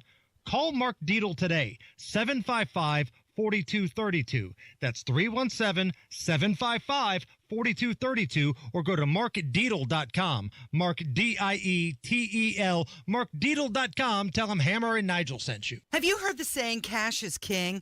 This is true most of the time, but it's not when you're retired. Hey, this is Rob. And this is Casey. When you're retired, cash is not king. Income is king. Discover how you could turn your savings into a guaranteed stream of income in retirement with Bill Demery, your retirement guy in Indy. We trust Bill to help us with planning for our retirement, and you can too. If you've saved more than $200,000, call Bill right now at 317-932-9912. Social Security alone won't be enough to pay for your retirement. You need to create other sources of income that you can count on for the rest of your life. Call Bill Demery now at 317-932-9912.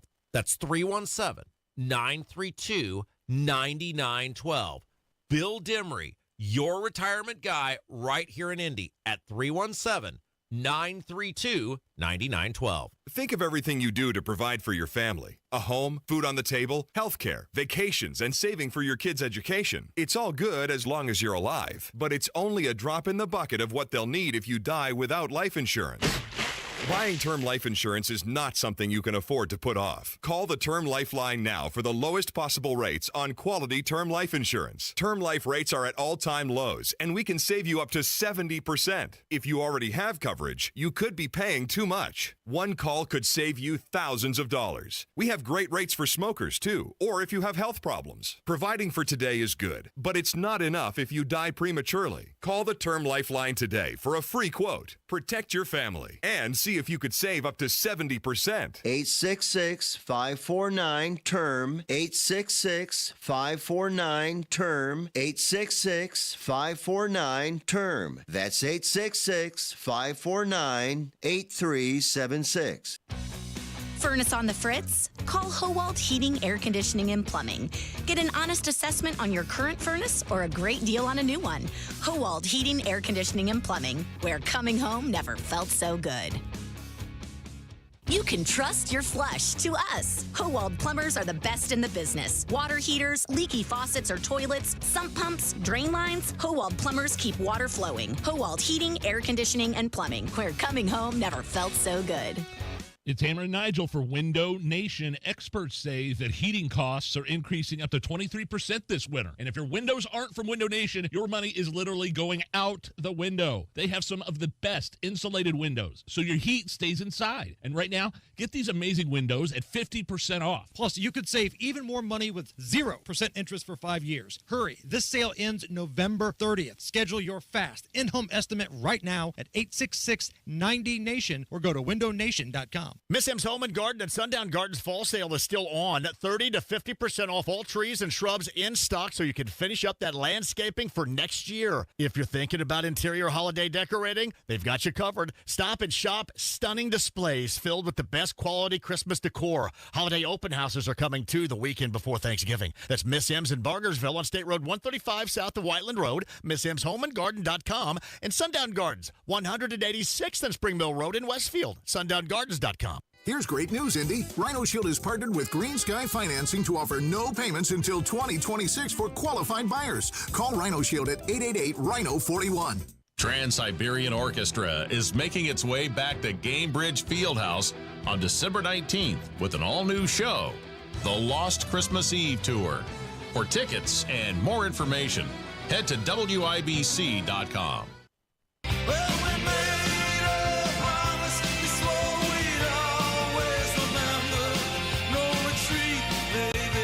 Kendall Casey Show. I'm Rob Casey's here and continuing to try to dissect some of what happened, not just across the nation, but here in Indiana yesterday on Election Day. Let's go to, he's the owner, he's the operator of IndyPolitics.org, Abdul Hakim-Shabazz. All right, so I think even people like me who said, hey, I think Braun's going to win, I think Rokita's going to win, they're a little surprised at the margins by which they won. Was it the Republicans overperformed, or did the Democrats underperform? Actually, how about this? All of the above. Yeah. How's that for a typical Abdul answer? Actually, no. I will give obviously credit to Mike Braun for basically not screwing up everything, but also we got to give credit to two individuals. You and I talked about this before. I'll give credit to Donald Trump and Micah Beckwith, because Donald Trump sort of pulled Mike Braun over the finish line. But Micah Beckwith and the social conservative movement sort of helped push him to get in there. Yeah, so, I think that's a good, and you and I agree on this, because Braun's very lucky that Trump was at the top of the ticket. If Trump were not at the top of the ticket, he would not have had that enthusiasm, and that he needed that turnout to get the vote that he got. Exactly, and if you look at places in Indiana where Mike Braun won. Sorry, I'm operating on 3 hours of sleep from last night. Look at a place where Mike Braun won. I mean, they pulled it off. They did a really good job. As a matter of fact, I would say that for all the sort of the Trump-esque Republicans who won. And also, too, you got to keep in mind, it's like I said, there are three types of Trump supporters. There's the MAGA crowd, there's the Republican crowd, and there's the he's good for business crowd. And all those people came out, and that's what got Mike Braun his victory. Now, Casey and I talked about this earlier. I thought this was interesting, and I think some people were upset about this. Mike Braun got up and spoke, and I don't think he even mentioned Micah Beckwith. Maybe he did very quickly. He didn't let Micah speak. They got to get this arranged marriage thing figured out, because Braun needs the Micah people in order to govern effectively. Yes, and here's the other thing, too. I do know that they're trying to figure out exactly how this quote unquote forced marriage is going to work and is going to play out. Because, like I said, Mike can do them a lot of good, but also they both do each other a lot of damage. So both those guys, part of this race, going to have a come to Jesus meeting, like, hey, let's figure out what our relationship is going to be and how this relationship is going to work. Yeah, because the worst thing they could do, there's rumors, the legislature might take this away from the lieutenant governor or that lieutenant governor. I would maintain as friendly advice, the worst thing you could do is give Micah Beckwith extra time to just go around and campaign and have fun. Like, I would give him things to distract him so that he can't be out ripping on you guys. It's it's like we used to do while doing law school. We give somebody when we had our group projects. There's the one person who you give them busy work. Yeah, to keep them occupied. Here, tell you what. Why don't you go to the law library, look up all these cases, and jeopardize them? Yeah, no, I think that's perfect because I think the idea of giving. Look, he's passionate about property tax. I know that's not exactly in the lieutenant governor's purview, but give people things they're pretty good at and passionate about, and distract them so that they can't be out causing damage to you. Yeah, exactly. And here's what you can do is like, hey, Micah, you're a good communicator. Okay, here's our property tax plan. Once you study it, put it together, and go out and help us sell it. I agree. Abdul's our guest. So the Democrats, they got to get a new message, right? Because you and I have gone back and forth on this. And Jennifer McCormick was totally convinced abortion was the message. This Ball State poll this. Obviously, Destiny Wells the same way. Your poll showed this. The Emerson poll showed this. While people may have an opinion on it, and maybe it's not what my opinion is or the right to life's opinion is, they're not passionate about it to where they vote on it. And when that's all you talk about, it's not going to motivate people to vote for you. Exactly. You can't just be a one-trick pony. I mean, politics, it's property taxes. It's school funding. It's also education reform, and it's lots of things. And you can't just be the one-trick pony. It's like, hey, you're against you're for abortion rights. You're against abortion. I get it. Now, what else? We've established that. Now, what else are you? What else are you? What are you in favor of? What else are some of your other policy positions? But when you all become known as sort of the Johnny One Note or the Jennifer One Note, it doesn't help. It doesn't help. Why don't you get this? I get this. We talk with Merritt about it. He obviously gets it. Are they just so afraid of? I just wonder why. Because, like, if McCormick had come out and said, hey, look, it doesn't matter what my opinion on abortion is. There's going to be Republican legislature, probably Republican supermajority. That law's not changing. Let's talk about points of commonality we can agree on, like property taxes, need reformed, or infrastructure needs to be better, or, whatever. But they won't do that. Are they afraid of their base? Why won't they get off these things? The trans rights stuff is kind of the same thing. These things don't move the needle, and it's all they want to talk about. I think what it is that they're playing to their base, and hopefully, sorry, I got a truck going by here. They're playing to their base, which I get. You got to do that to win, but also you got to go for those Republicans in the middle and those independents and those thoughts, what I call some of those thoughtful, nonpartisan Democrats, because that's where 9 out of 10 times the election is going to be. And if all you're talking about is the abortion issue, okay, that's fine. We've established that. Now what? Yeah, I thought you were onto something during the campaign. I thought you went about it wrong or didn't read the tea leaves right, but you were right. There's a whole bunch of people who didn't love Trump or weren't enamored with, the Mike Pence wing of the Republican Party, but you have to give them something. And they McCormick, Destiny Wells, they weren't giving them anything because they tend to be pro-life people, even if they're not as, again, pro-life as right to life or whatever. You got to give them something, and they weren't giving them anything. You got to give people what I call reasonable restrictions on the abortion procedure, because it is a medical procedure, and so you got to keep that in mind, like things like parental consent. Because I know if I had a daughter, I know you have a daughter. If she ended up in that situation, I want to first of all know who did it so I can go kill the boy, and number two, let's go talk about this and have a conversation. So, yeah. All right. So we'll get you out of here with this. Obviously, Rainwater underachieved based on 2020. Andy Horning, I love Andy, but again, just not somebody who excites somebody. Siniak, a couple years ago, running for U.S. Senate, super nice guy, but had no business in that position. Jeff Moore was a great candidate for Secretary of State, but didn't raise any money and didn't do well outside of our listening area. Has the libertarian moment of optimism, that ship has sailed? No, not really. Like I said, all politics is cyclical. Some days you get the bear, other days the bear get you. This time the bear or the elephant got the libertarians. Yeah, there you go. All right, find him at indypolitics.org. Abdul Hakim-Shabazz, thank you. Thank you, my friend. Yeah, all right, that's going to do it for us today. Thanks, Casey. Phenomenal job, as always. Thanks for Kylan in for Kevin. And stick around. Tony Katz is coming up next. Oh, and by the way, thanks to you. Without you, there is no us. It's Kendall and Casey Show, 93 WIBC.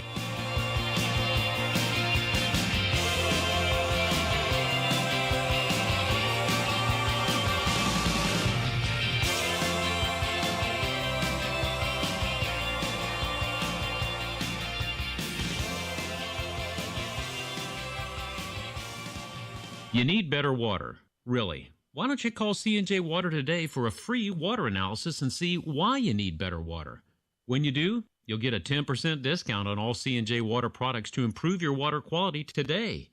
For better skin and hair, you don't need a different shampoo, detergent, or lotion. You need better water.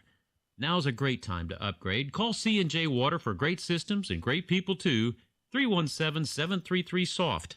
That's 317-733-SOFT. Garage door problems? Call today for service today. Garage Doors of Indianapolis services all makes of garage doors 24 hours a day, 7 days a week. Call today for service today. 875-4577. Call today for service today. Get it fixed right now. Call Garage Doors of Indianapolis at 875-4577 or visit doorstoday.com. In the morning, call 875-4577. Service today. Today. This November, Indianapolis will play host to one of the most prestigious culinary competitions in the world, the World Food Championships. From November 8th through the 12th, the city will welcome over 300 cooking teams, battling in 12 unique food categories. All of this is going down at the Indiana Farm Bureau Fall Creek Pavilion. It's inside the Indiana State Fairgrounds. Food samples, cooking demonstrations, celebrity chef appearances, family fun zone, and more. To learn more or buy tickets, visit worldfoodchampionships.com.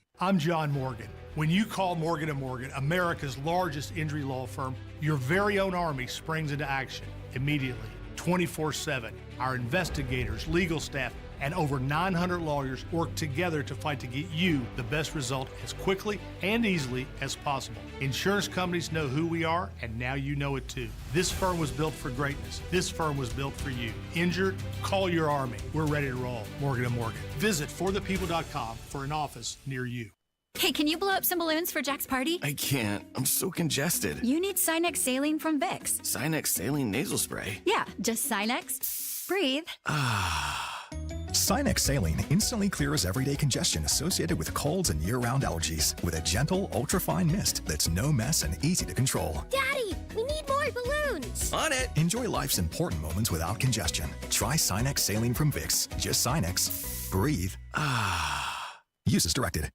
Save $40 before the holidays with Zero Res. 3 rooms of carpet clean starting at $129, plus $75 off duct cleaning too. ZeroResIndy.com. Life insurance. Why are you putting it off? Can't afford it? Too much hassle? Think you don't need it? There's lots of excuses for putting off life insurance. But if you weren't there, who would pay the mortgage and other bills? With Ethos, you could be covered in 10 minutes and boom, family protected. Ethos, fast and easy online term life insurance. Up to $2 million in coverage with no medical exam. Some policies as low as $1 a day. Answer a few health questions and get your free quote at checkethos.com. That's checkethos.com. Royal Spa hot tubs are simply better. Come into any of our locations and make the salesperson prove the superiority of the Royal Spa product. Royal Spa. Be's offering our Black Friday sale, 52% off, plus 10% manufacturer rebates and 18 months, no interest, no payments. Proud to be an employee of. On the level, on the go. 93 WIBC Indianapolis. Coming up. I want to just tell you what a great honor this is. Former FBI digital analyst Stacey Eldridge testified Tuesday. Didn't get to see the person they came here for. It's going to be my vision. This is the WIBC News at noon. Where the Delphi murder trials go next. It is mostly cloudy and 66 degrees in downtown Indianapolis. I'm Ryan Hedrick. And I'm Sean Herrick. Here's what's trending at 12 noon. The defense team of Richard Allen said this morning that they're resting their case. Their client stands accused of killing Abby Williams and Libby German in Delphi back in February of 2017. After defense said they were resting, prosecutor Nick McClelland then requested a sidebar with Judge Fran Gohl, who briefly dismissed the jury due to some witnesses not being ready. Next, both sides will present closing arguments before the jury begins deliberations. As for what the defense team dropped on the prosecution Tuesday, here's Donnie Burgess. Former FBI digital analyst Stacey Eldridge testified Tuesday that her analysis of Liberty German's iPhone showed someone used the headphone jack about 10 minutes after the girls were supposedly killed. The headphone jack was no longer in use by 10 o'clock on the night of February 13th, 2017. This challenges the state's timeline in which they claim suspect Richard Allen killed the girls and never returned to the crime scene. It also doesn't align with Allen's prison confessions. The defense may rest its case by the end of this week. Donnie Burgess, 93 WIBC Mobile News. Donald Trump is now President-elect Trump after defeating Vice President Kamala Harris in the race for the presidency Tuesday night. In his victory speech, Trump said being your president is a responsibility he does not take lightly. I want to just tell you what a great honor this is. I want to thank you. I will not let you down. America's future will be bigger, better, bolder, richer, safer, and stronger than it has ever been before. Harris will concede the presidential race today. She's supposed to deliver her concession speech sometime this afternoon from Howard University. Harris is also expected to call Trump, and President Biden is also supposed to talk to Trump and address the nation about the election results sometime this afternoon. As the night went on Tuesday, it became clear things were slipping away from Harris. Here's Fox's Tanya J. Powers reporting on how things went at her watch party. After hours of waiting, a crowd that grew more subdued as the night wore on didn't get to see the person they came here for. Just before 1 a.m., Harris campaign co-chair Cedric Richmond thanked supporters and announced that Vice President Harris would not address the crowd until later today here at Howard. We still have votes to count. We still have states that have not been called yet. We will continue overnight to fight to make sure that every vote is counted, that every voice has spoken. At Howard University, Tanya J. Powers, Fox News. Wall Street is opening much higher ever since Trump reclaimed the White House. Shares in Tesla surged more than 10%, with bank stocks also boosting the markets. So what happens to Vice President-elect J.D. Vance's Senate seat come January? Vance will first need to resign from his position in the Senate before being sworn in as vice president, and then Republican Governor Mike DeWine will choose his successor in Ohio. Now, DeWine has not publicly given any names for Vance's replacement, but last week he said there were a few people interested in the position, and whoever is selected to replace Vance will serve through December of 2026. And what about the Indiana election results? That story and more next on 93 WIBC. Coming up on Tony Katz today, Trump gets the victory, but those vote totals don't make no sense. I will explain after the news at noon on 93 WIBC. Republican Mike Braun won the Indiana governor's race over Democrat Jennifer McCormick and Libertarian Donald Rainwater on Tuesday. And this morning, he talked about his transition team. Whoever we have on the transition team will be people that understand that it's going to be my vision of being an entrepreneurial governor that's going to be conservative on the financial side, but very entrepreneurial on the problem-fixing side. He says he'll look critically at each state agency, but also promises to come in and not make a lot of drastic changes. In her concession speech to Braun, McCormick said she isn't losing sight of what is most important. This race was about a lot of important things, and that has not changed. It is about making sure that women have reproductive freedoms. That's what this is about. And she says it's also about your kids and supporting their teachers. In the race for Indiana Attorney General, Republican Todd Rokita emerged victorious, but there could be a fight over his law license. Several complaints have already been filed against Rokita with the state's attorney's disciplinary commission. Rokita said Tuesday night that's a fight he's ready for. You know, they have a disciplinary commission that's weaponized. Her and her minions, they use that disciplinary commission to try to go after me, and they may still. They'll try to do what they couldn't get done at the ballot box. He says he will fight against the weaponization of Indiana's institutions. The full election results can be seen online at WIBC.com. When snow finally arrives to the capital city, Indianapolis Mayor Joe Hogsett said this morning the city will be ready. Our Department of Public Works is always equipped to tackle whatever comes our way, weather-wise or otherwise. And Hogsett says 7 barns around the city are stocked with 18,000 tons of salt managed by the city's Department of Public Works. The Indiana Hoosier men's basketball team begins their regular season tonight. They face Southern Illinois University of Edwardsville at 8 p.m. with coverage starting at 7 right here on 93 WIBC. As for the Hoosier football team, they came in 8th in the first college football playoff rankings that were released on Tuesday. I'm Ryan Hedrick. And I'm John Herrick on the level, on the go, and on WIBC.com. 12:05, Tony Katz Today coming up next. This hour on 93 WIBC is powered by B&W HVAC, Plumbing and Electrical, your American Standard air dealer.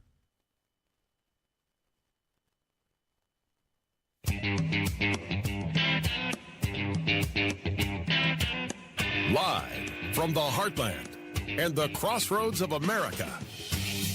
It's Tony Katz Today.